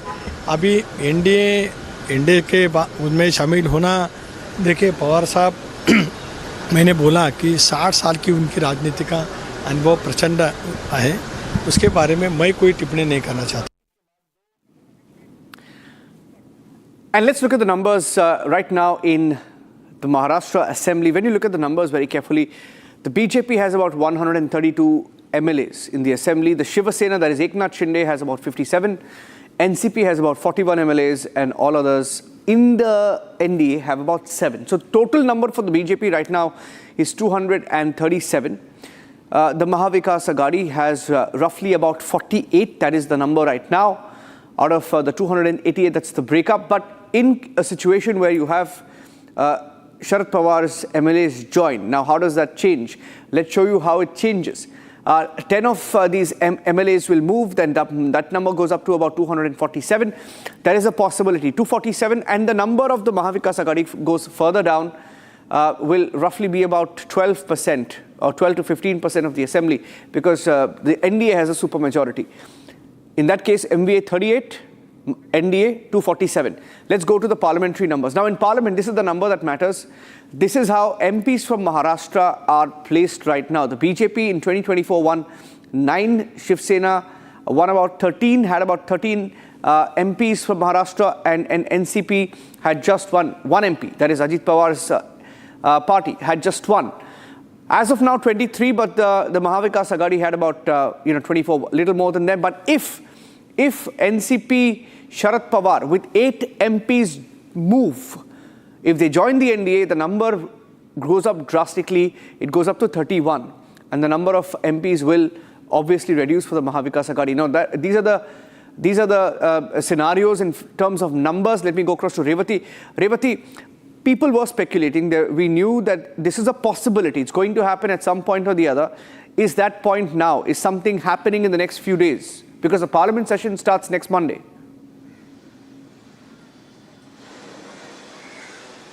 Right, so before we move forward, I would like to highlight the fact that some days ago on Republic, we exclusively saw that there was a high-level meeting held in Delhi with Home Minister Amit Shah, and the meeting was held between Home Minister Amit Shah and Sunetra Pawar, where on Republic, we exclusively saw that there is highly possibility where NCP, SP, MPs will be switching sides. And now in the Maharashtra's monsoon assembly, we saw a big political happening, and that was Sharad Pawar, Jayant Patil and all other senior and veteran political leaders attending a meeting chaired by CM Devendra Fadnavis. Though the meeting was about the border issue, but later what happened caught everyone's attention. Sharad Pawar was seen felicitated by Deputy Chief Minister Eknath Shinde. So as of now, the version of NCP-SP leaders is that it was just because of his health. They were concerned about his health. So that is why they didn't want him to walk more. So they asked them to sit in the nearest cabin, which was Eknath Shinde's cabin. And when this thing was known to Deputy CM Eknath Shinde, he left the cabinet and he came to meet Sharad Pawar. Though these things are said by the NCP-SP leaders, and it is being just a mere simple gesture as mentioned by NCP-SP leaders. But on the other hand, Shiv Sena UBT MP Sanjay Raut took a jibe at this very gesture, saying that they are sharing a room or they are sharing a chair with the traitors, to which now Jitendra Awad, while speaking exclusively with Republic, he said that I don't want to go dig into history, I don't want to talk about history. Now who did first join hands with Ajit Pawar is that is the very statement made by Jitendra Awad on camera. So there are many speculations going around it as of now, and also it is highly possible that in upcoming days we might see a different picture in Maharashtra politics. Thank you for joining us with those inputs. That's the evolving story from Mumbai. Sharad Pawar going to finally join the NDA. Let's wait and watch, ladies and gentlemen. Moving on to the big exclusive. Today we had the former Prime Minister of Australia speak to our Editor-in-Chief Arnab Goswami. As our Prime Minister, Modi goes to Australia, and there was a huge event in Melbourne called Melbourne Meets Modi, where over 30 to 40,000 people had gathered in a stadium to welcome our Prime Minister, and what an event it was. Now, on the back of that event and the ongoing visit of the Prime Minister to Indo-Pacific nations like Indonesia, Australia, New Zealand, the former Australian Prime Minister spoke to us on the significance of our Prime Minister's visit. Here's an excerpt of that interview.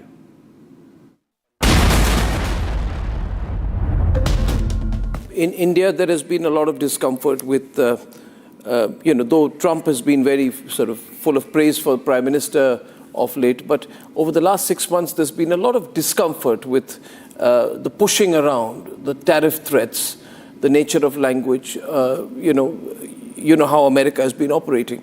And that has had some impact in India in the sense that Indians have become cynical about America, and that somewhere people have felt, geopolitical observers, would have an impact on Quad. So would all of this have an impact on Quad in the medium term? No, I don't think so. And for this reason, I believe me, I understand the frustration that the trade agenda as pursued by the United States, the frustration that has caused us around the Indo-Pacific. And to be complimentary of the way that the Indo-Pacific has handled that compared to other parts of the world, particularly in Europe, I think has been far more pragmatic. And I think Prime Minister Modi has been a lead example of that. Not unlike Prime Minister Abe was when we went round this last time. And I think it's judicious to, in some ways, separate out the trade track from the broader security track. Now, ideally, they'd be together. But the trade agenda pursued by the Trump administration is quite purposeful. But I wouldn't take it personally, is, I suppose, my point. What they are seeking to do is reset a global trade imbalance they perceive that has led to their deindustrialization over the last 30 years. And as an ally of the United States, I can assure you that the reindustrialization of the United States, and in particular of its defense industrial base, is critical to global security. And so whether one agrees or not with their method for doing that, I think it's important to acknowledge why they're doing it. And that is very much to ensure that they can continue to play the role that they see for themselves in supporting allies, but principally advancing their own interests. So I understand how that the trade signals can cause that frustration and can lead to, a message being received which may not be encouraging. But I certainly wouldn't take from that there's an underappreciation of the Indian Ocean theatre in the American security outlook and the role that India has to play in that. If I've noticed anything about the United States and how they're understanding alliances now, whether it's in security or trade, is they see them very much as a two-way street, and they're not interested in partnerships with passengers. They're interested in partners with, fellow travellers. And that means from Australia's point of view, we need to step up more on defence. And that's certainly the message that was delivered to NATO in the economic sphere as well. So this will go on for a time, but this is why I admire what Prime Minister Modi has done, is he's understood the bigger picture of the relationship and how keeping that together is really important for India's national interests. And I think he's shown a lot of patience and forbearance, and that will serve, I think, India well in the long term, and I think it will serve the United States well. So how, if I were to ask you, this Indian Ocean region, the Indo-Pacific, our concern here is in India that China, as you have yourself said, wants to dominate the whole area. It has the role of, it wants to see itself as a transnational bully in the region. India wants to bring balance, but at the same time does not want to be seen to be America's pivot against China. We have our own position. So if you were to, how ambitious is, how different is the role or attitude of America towards the Indian Ocean region compared to that of China? Do both have similar ambitions? No, I don't think they have the same ambition. I think what the United States' interest is in the Indian Ocean is one of denial. The denial of China having some hegemonic control and impact on that domain. That is not in America's interest. It's not in India's interest. It's not in Australia's interest. It's not in the interest of the free world, frankly. This needs to be a free and open Indian Ocean, as I said, where the flow of everything from trade to data to fuel security and everything else can happen in the right way. So I think the United States' interest here is to ensure that any sort of dominant hegemony in that theatre is denied, but it's not to drive Chinese investment out. And I think this is a point that Prime Minister Modi makes well. He's not unconscious, like anyone in India, of what the potential threat is. But equally, it's not about driving China out. And I'm not suggesting that either. What I'm suggesting is that private capital in particular, that comes out of Western countries, as well as Quad members and Quad aligned countries, whether it's Korea or elsewhere, but certainly the pension funds in Canada and in Australia and out of Europe and so on. The investment of those private capital into resilience infrastructure, whether it be in Sri Lanka, Bangladesh, or many other countries in the region, that lifts their capability and boosts their prosperity and balances off their exposure to what the World Bank would call single country risk or single source risk. That is the objective. And we've seen China's investments in strategic infrastructure, whether it be in Hambantota Port in Sri Lanka or in Myanmar or any number of places. It would be hard to describe them as commercial investments. There are commercial aspects to them, but I think the strategic intent is something very different. Now, that needs to be, I think, balanced with positive investment, which is focused on the development of those countries' economies. And that is also in India's interests, because India is an economic partner of all of those countries. It doesn't want to see their sovereignty compromised any more than Australia wants to see Indonesia's sovereignty compromised, or Malaysia's, or any of the ASEAN nations. We understand that most of those are not allies of the United States and aren't going to engage with the United States in the same way Australia does.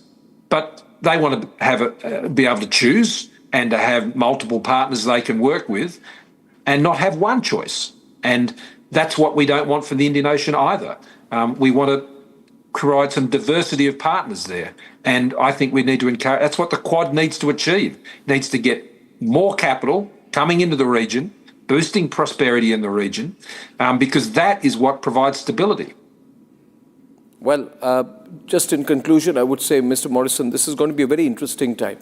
You shall be, I'm sure, a very important player, not just in India-Australia relations, in our business forums, but for what I call the Indo-Pacific commentary. You would have a global role. And for the viewers of Republic, we would love to have Scott Morrison visit our studios of the Republic Media Network next time he's here in India. And I think it's very interesting, Mr. Morrison, because the Prime Minister has been to Seychelles. He's followed it up with Indonesia and now to Australia and New Zealand. So India is also looking at the Eastern Hemisphere and the Indo-Pacific with a great deal of strategy and planning. And it's an absolute pleasure to speak to you. I look forward to catching up with you personally. Thank you, Mr. Morrison. Well, I look forward to visiting you in New Delhi next time I'm in town, as I'm coming to India more frequently now. And you're right, I have a deep passion for this area. Well, I had it when I was office, and I shared that with the Prime Minister Modi, and it was great to have him here in Australia, and I hope he'll be back soon. As we say in Australia, he gets it. Yeah, he gets it. He gets it very well. Thank you very much. Thank you, Mr. Morrison. Thank you. Thank you. Thank you.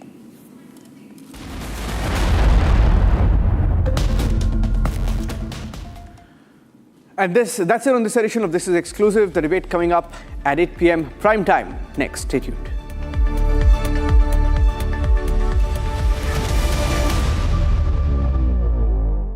प्यास बुझाए ठंडक लाए सबको भाए जीरा से MTH का जलजीरा जीरा से जीरा से असली रिफ्रेशिंग, असली स्वाद, असली मजा। MTH In the global employability rankings by Times Higher Education UK, only the following 6 institutions from India are ranked amongst the top 230 in the world for having the most employable graduates. IIT Delhi, IISc Bangalore, IIT Bombay, IIM Ahmedabad, IIT Kharagpur and Amity University. थोड़े में ज्यादा स्वाद यही तो है इसकी खास बात। वाओ मम्मा, क्या स्वाद है? अरे मेरी राजा, ऑक्टोरोमा मैनुअल वाइंडिंग 4 लोगों के पास है ये। कुछ इससे भी अनोखा। कमला पसंद, सिर्फ एक अनोखा स्वाद। कमला पसंद पान मसाला।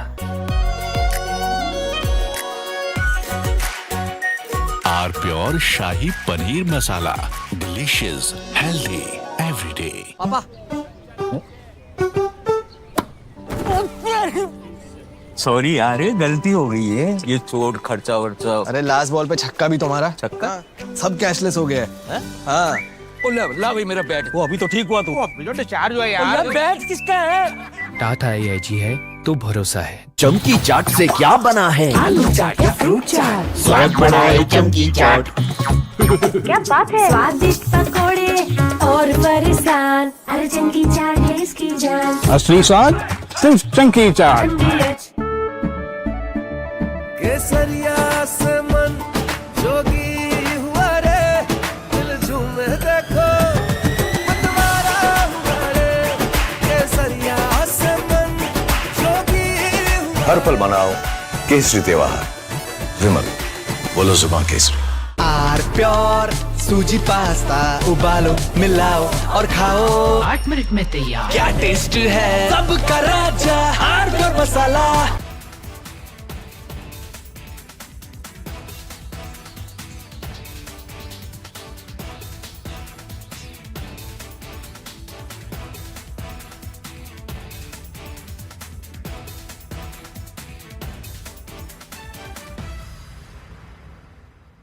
चमकी चाट से क्या बना है? सैंडविच, लस्सी और छाछ और हर घूंट में चमकी चाट। अब बताओ स्वाद आया? असली स्वाद सिर्फ चमकी चाट। Just when you thought it could have been over, it's back. And Trump loves it. He loves the war. He's got nothing to do. You see, Trump is both unemployable and presently unemployed, which is why he puts out his Truth Social post at 2 o'clock, 3 o'clock, 4 o'clock in the morning. The man's got a terrible case of insomnia. Somebody take care of his health. he's going to really go down like this. He gets no sleep. He probably sleeps for 2 or 3 hours a day, then wakes up sleep deprived and goes through the whole cycle of war and more war. Now he says, I don't like what's going on, so I'm going to start firing at Iran again. Iran is firing back. And I always believe that anything to do with Pakistan, ladies and gentlemen, let me tell you, is bound to fail, because Pakistan is a failed state. Its politicians are failures. Its army is a failure. And this so-called agreement they were part of, signed in Zurich or wherever, is an absolute failure. And it has failed. So, ladies and gentlemen, now when a reporter during the NATO summit in Ankara, a reporter asked Trump, what happened to the ceasefire? Is it finished, ladies and gentlemen? He got the answer that this MOU was dead. So the agreement is over and the war is back. And Trump is using very bad words. He's calling the Iranians scums. And he repeats the words. He says they are scums. You know what a scums are. They are scums. And then he uses even worse language. He says they are cuckoos. They are scums. They are cuckoos. It's over. They are sick people. They are vicious people. They're a bunch of liars. They are violent people. They are bad people.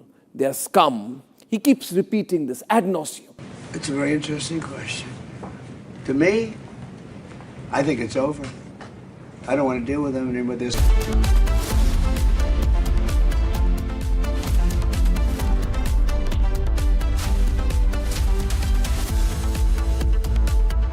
थोड़े में ज्यादा स्वाद यही तो है इसकी खास बात। वाओ मम्मा, क्या स्वाद है? अरे मेरे राजा, बड़े बड़े इम्तिहानों से गुजरता है, वक्त तराशता है जिसे, तो जाने क्या क्या न करता है। जब तक खुशबू सबसे बेहतरीन न बन जाए, आराम के लिए नहीं ठहरता है। जब तक लाजवाब न बन जाए, उसे नहीं इत्मीनान है। तभी तो रिचमैन बनना नहीं आसान है। प्यास बुझाए, ठंडक लाए, सबको भाए जीरा से। MTH का जलजीरा जीरा से। जीरा से असली रिफ्रेशिंग, असली स्वाद, असली मजा। MTH। पापा। सॉरी यार, गलती हो गई है। ये चोट खर्चा वर्चा। अरे लास्ट बॉल पे छक्का भी तुम्हारा। छक्का? सब कैशलेस हो गया है। हाँ। ला भाई मेरा बैट। वो अभी तो ठीक हुआ तू। अभी तो डिस्चार्ज हुआ यार। बैट किसका है? टाटा AIG है तो भरोसा है। R pure shahi paneer masala, delicious, healthy, everyday. चमकी चाट से क्या बना है? सैंडविच, लस्सी और छाछ। हर घूंट में चमकी चाट। ड्राई फ्रूट और दही बड़े। चमकी चाट से स्वाद बढ़े। असली स्वाद सिर्फ चंकी चाट।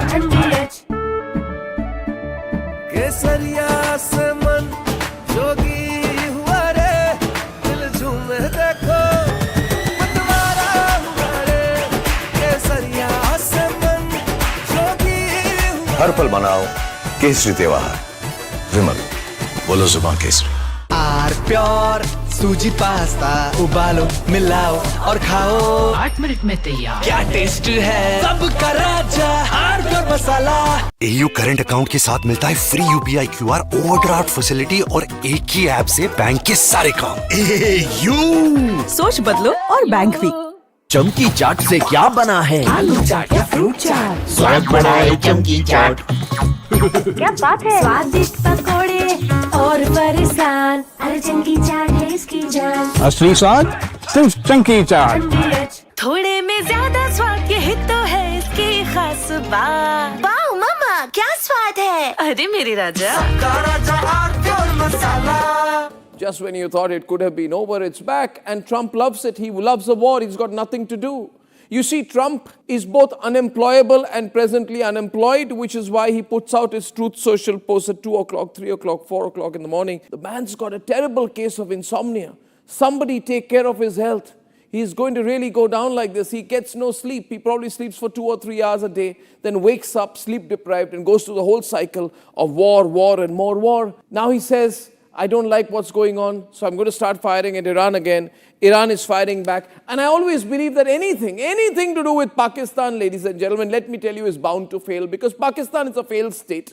Its politicians are failures. Its army is a failure. And the so-called agreement they were part of, signed in Zurich or wherever, is an absolute failure. And it has failed. So, ladies and gentlemen, now when a reporter during the NATO summit in Ankara, a reporter asked Trump, what happened to the ceasefire?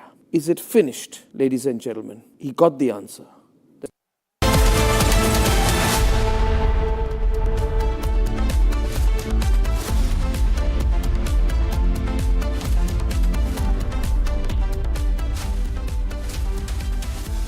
Very warm welcome. You're watching Super Prime Time with me, Rakshita Mishra. And in the next 25 minutes, we get you all the latest updates coming in from the country and across the globe. Let's get started with the headlines. Operation Sindoor के दौरान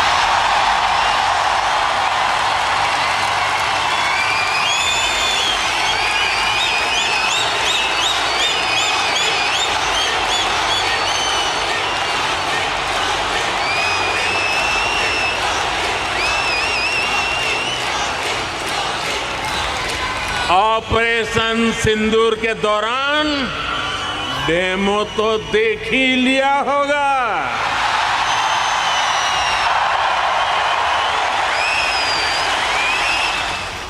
Prime Minister's mega address in Australia's Melbourne. Prime Minister says Operation Sindoor was just a demo to the terrorists. Prime Minister Modi, looked at Australia's relationship in its own right, which he has a unique gift for doing, I think, for all the countries he engages with, because, he seeks to have relationships with other nations which are in India's national interest.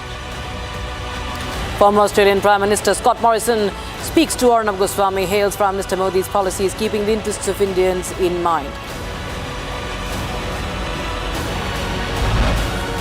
China having some hegemonic control and impact on that domain.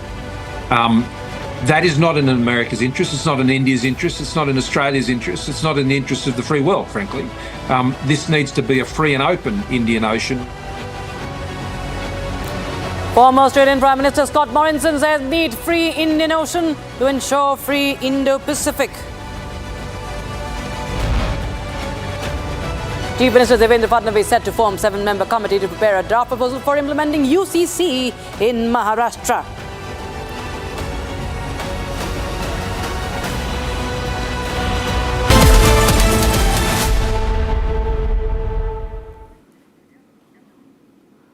India and Australia have elevated their comprehensive strategic partnership to a new level. Prime Minister Narendra Modi today, with his Australian counterpart Anthony Albanese, unveiling a wide-ranging roadmap for defence security, trade and technology cooperation.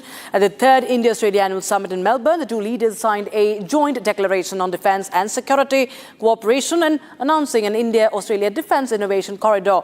He also addressed the mega diaspora event at Melbourne Marvel Stadium. Prime Minister Modi highlighted the country's journey towards Viksit Bharat, economic growth, and not to forget Operation Sindoor. That when he made that statement, we saw the Indian diaspora erupted in the Marvel Stadium. We get to all that and much more in this report. It was a diplomatic marvel in Melbourne as PM Modi met his Australian counterpart.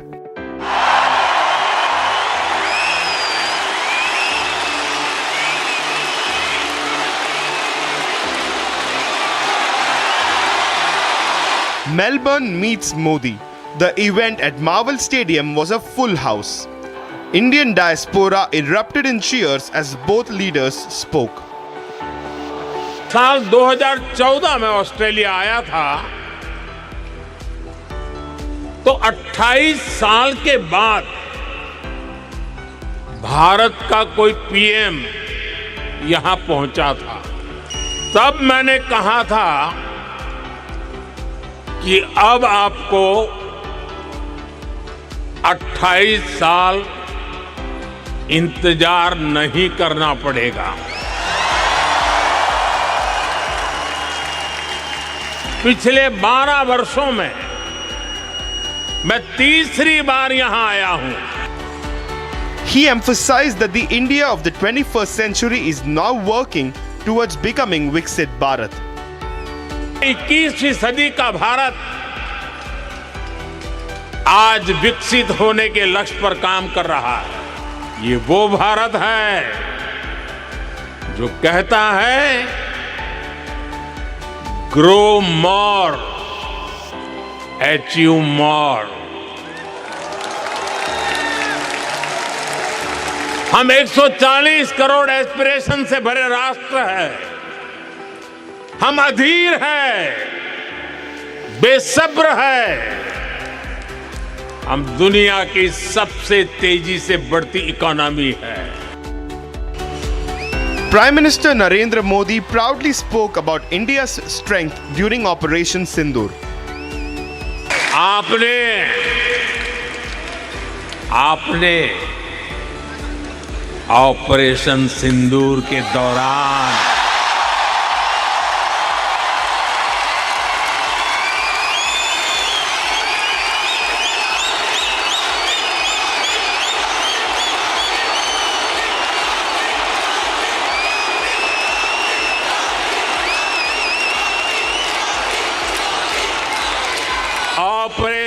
सिंदूर के दौरान demo तो देख ही लिया होगा। He further emphasized how India stood as an example by taking humanitarian relief measures on time. तुर्की और Syria में जब भूकंप आया तब भी भारत ने बहुत तेजी से राहत और बचाव के लिए मदद भेजी। ऐसे अनेक उदाहरण हैं। पिछले साल हमने म्यांमार में ऑपरेशन ब्रह्मा चलाया। श्रीलंका में साइक्लोन की तबाही हुई तो हम ऑपरेशन सागर बंधु चलाया। Meanwhile, earlier in the day, both the nations signed a joint declaration on defense and security cooperation. The announcements were made during the 3rd India-Australia Annual Summit in Melbourne. Indo Pacific केवल दो महासागरों का संगम नहीं है, यह भारत और Australia जैसे like minded democracies के shared aspirations का भी प्रतीक है। रक्षा और सुरक्षा में सहयोग बढ़ाने के लिए आज हमने एक महत्वपूर्ण जॉइंट डिक्लेरेशन जारी की है। Bharat Australia defence innovation corridor से हम डिफेंस स्टार्टअप्स और इंडस्ट्रीज को जोड़ने पर काम करेंगे। Prime Minister Albanese emphasized that the two countries are staying focused on diversifying and deepening their strategic partnership. India-Australia also sealed a key deal under which Australia will supply uranium to India in line with New Delhi's clean energy goals. हमारी renewable energy partnership clean energy और climate action में हमारे प्रयासों को साकार रूप दे रही है। इसके तहत हम इन्वेस्टमेंट, टेक्नोलॉजी ट्रांसफर और इंडस्ट्री टू इंडस्ट्री कोलैबोरेशन पर विशेष बल दे रहे हैं। The two heads of state announced the establishment of an India-Australia critical minerals corridor to build a resilient supply chain. आज हमने Australia India partnership on cyber, critical technologies and supply chains यानी AI pact की पहल ली है। हम मिलकर critical minerals corridor पर भी काम करेंगे। Both the sides also held discussions on terrorism as a security challenge. Bharat और ऑस्ट्रेलिया मानते हैं कि आतंकवाद केवल किसी एक देश के लिए नहीं बल्कि पूरी मानवता के लिए गंभीर चुनौती है। इसलिए आतंकवाद के खिलाफ हमारी लड़ाई भी साझा है, हमारे संकल्प भी अटूट है और हमारा सहयोग भी लगातार मजबूत हो रहा है। Modi arrived in Australia on the second leg of his three-nation tour. He was in Indonesia before this and will visit New Zealand on the final leg of his tour. Here this evening, and please join with me in welcoming my friend, Prime Minister Narendra Modi.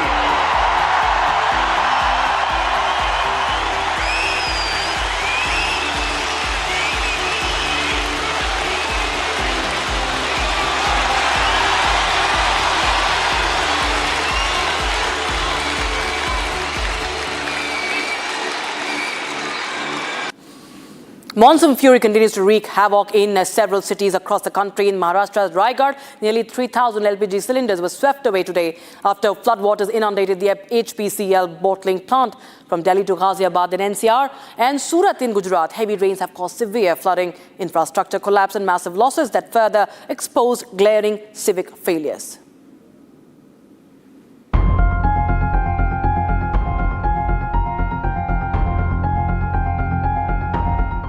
Relentless monsoon rains continue to unleash destruction across several parts of the country. In Maharashtra's Raigad district, floodwaters swept away nearly 3,000 LPG cylinders from HPCL's Patal Ganga bottling plant. The cylinders, both filled and empty, were washed into the Patal Ganga river after heavy rainfall inundated the facility. The district administration has appealed to people to not touch any floating cylinders and instead hand them over to authorities or HPCL officials. Meanwhile, the national capital also remained on high alert as heavy rainfall lashed Delhi and the surrounding areas. Waterlogging affected several roads while a tree uprooted by strong winds crashed onto a parked car and a part of a house. In Ghaziabad, heavy rainfall exposed alleged builder negligence after a road suddenly caved in beside an under-construction building. A car and a two-wheeler got trapped inside a massive crater nearly 20 feet deep. Residents alleged repeated complaints over unsafe excavations and leaking sewer lines were ignored. In Noida, heavy rainfall triggered another civic scare after a portion of a commercial building suddenly collapsed. The upper section of the structure came crashing down onto parked vehicles, leaving several of them badly damaged. The incident has raised questions over the construction quality, with local residents alleging that substandard material were used. Noida के sector 62 स्थित एक commercial building का जो अगला हिस्सा है वो देखिए कैसे यहाँ पर गिर गया और एक बड़ा हादसा होते होते टल गया क्योंकि उस वक्त कोई मौजूद नहीं था। ये बारिश लगातार हो रही बारिश के कारण ये ऊपरी हिस्सा पहले गिरता है। सबसे पहले आप दिखाइए, सबसे पहले ये जो ऊपरी हिस्सा है वो छज्जा वो गिरता है नीचे और फिर यहाँ पर जो एंट्रेंस का हिस्सा है उस एंट्रेंस के हिस्से के ऊपर वो गिरता है। ये भी पूरी तरह से क्षतिग्रस्त हो जाता है। इसके ऊपर वाला हिस्सा भी आप देखेंगे तो ये भी पूरी तरह से क्षतिग्रस्त हो जाता है। और यहाँ देखिए अभी भी सारे ईंट और मलबे पड़े हुए हैं और एक गाड़ी यहाँ पर खड़ी थी, वो गाड़ी बुरी तरह से इसकी चपेट में आ गई। Cut to Gujarat, where the city of Surat has witnessed one of its worst flooding episodes in decades. Right now we are reporting from ground zero and we are standing in Surat's cloth market, and several such basements of different textile mills or factories are submerged under water still. Last day there was no downpour. Day before yesterday, 2 days it was the time of heavy rainfall, but still the impact is crystal clear and still we can see process to take this water out is still ongoing. We tried to talk to several traders and also the association members. A common complaint from the traders is that there was no prior warning or instruction from Municipal Corporation, NDRF or any other concerned department. Larger parts of the city's textile market remain submerged, forcing thousands of traders to suspend business. Trade bodies claim losses worth crores after floodwater damage. Gujarat has reported more than 24 rain-related deaths. There are several such factories over here, and exactly besides them there's a canal which is flowing. So possibility of overflowing was not warned anywhere in the instructions or guidelines, and that's what they are saying. If we would have been informed, we would have taken some measures.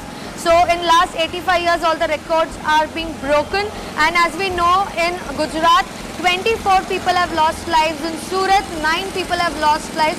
more than 5,500 people evacuated, more than 3,500 rescued from the submerged areas. As relentless rainfall continues across several states, the twin challenge of extreme weather and poor civic conditions is once again under sharp scrutiny.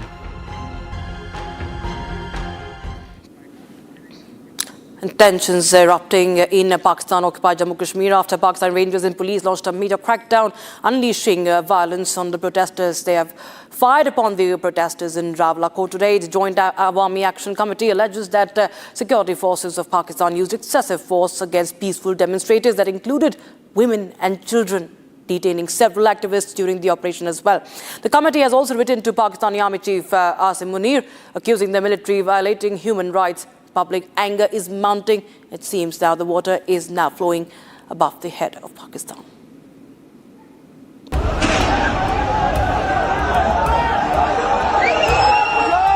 Pakistani Rangers and police have once again launched a forceful crackdown on peaceful protesters in Rawalakot, escalating tensions across Pakistan-occupied Kashmir.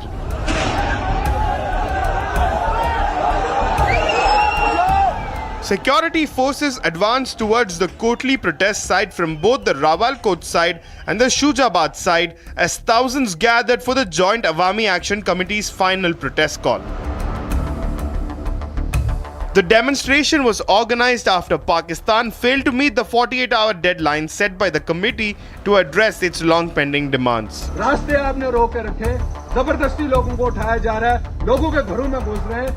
the JAAC alleged that the Pak Rangers violated the sanctity of peaceful protest sites.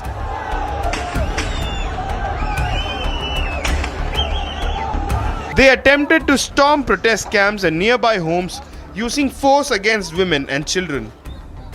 Sources say the attack in Shahjabad area today killed 2 young men and several others were injured as a result of the firing by the forces.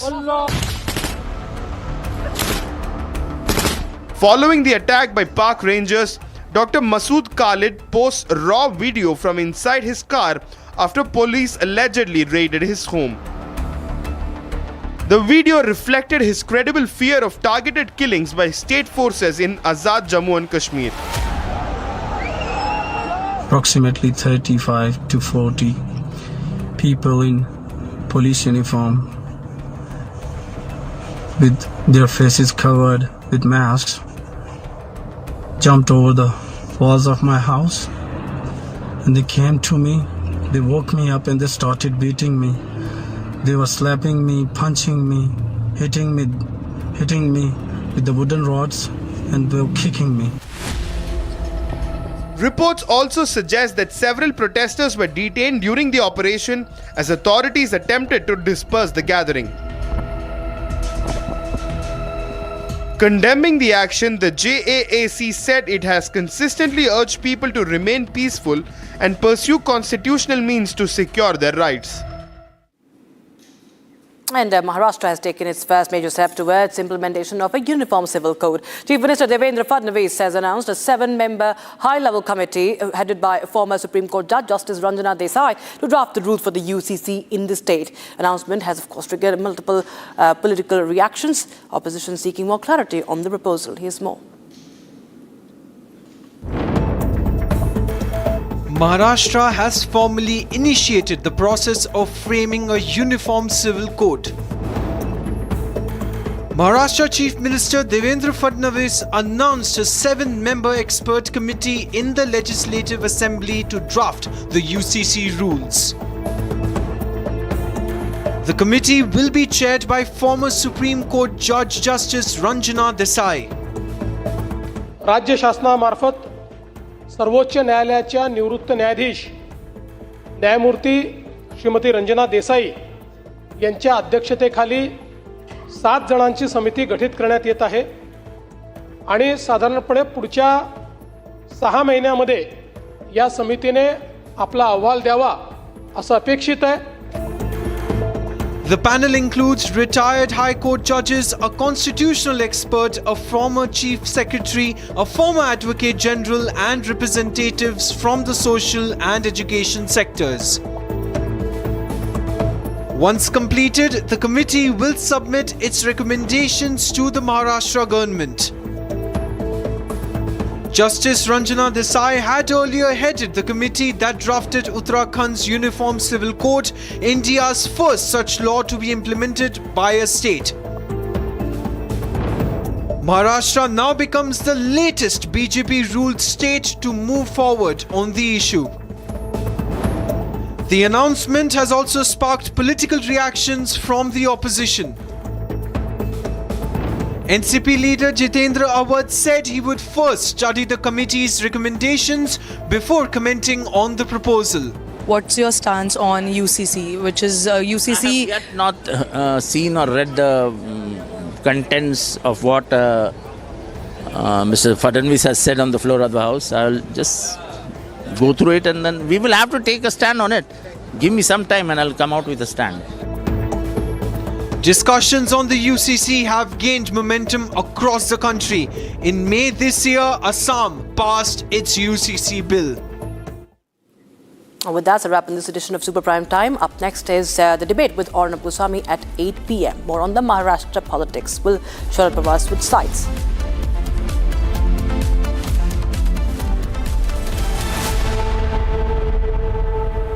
Co-powered by Crystal Crop Protection, देश का किसान, देश का hero. चमकी चाट से क्या बना है? सैंडविच लस्सी और छाछ। हर घूंट में चमकी चाट। अब बताओ, स्वाद आया? आया। असली स्वाद सिर्फ चंकी चाट। In the global employability rankings by Times Higher Education UK, only the following 6 institutions from India are ranked amongst the top 230 in the world for having the most employable graduates. IIT Delhi, IISc Bangalore, IIT Bombay, IIM Ahmedabad, IIT Kharagpur and Amity University.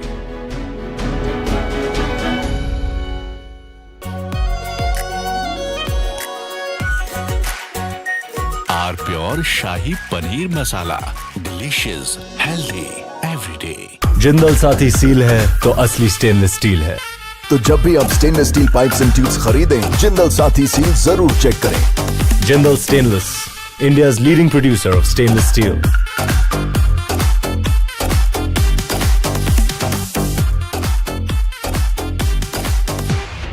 प्यास बुझाए ठंडक लाए सबको भाए जीरा से MTH का जलजीरा जीरा से। जीरा से असली रिफ्रेशिंग, असली स्वाद, असली मजा। MTH आर प्योर सूजी पास्ता उबालो मिलाओ और खाओ 8 मिनट में तैयार। क्या टेस्ट है सबका राजा आर प्योर मसाला। पापा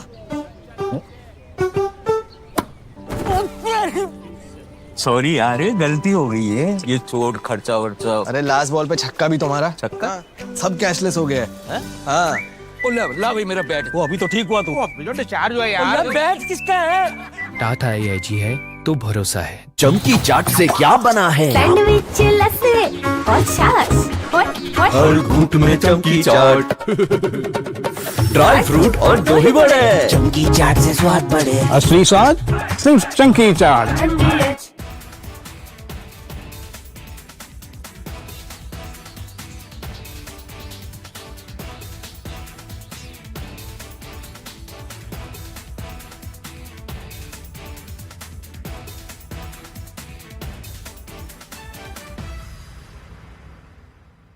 थोड़े में ज्यादा स्वाद, यही तो है इसकी खास बात। वाओ मामा, क्या स्वाद है? अरे मेरे राजा।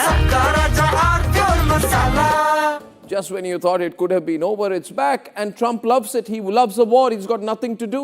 You see, Trump is both unemployable and presently unemployed, which is why he puts out his Truth Social post at 2 o'clock, 3 o'clock, 4 o'clock in the morning. The man's got a terrible case of insomnia. Somebody take care of his health.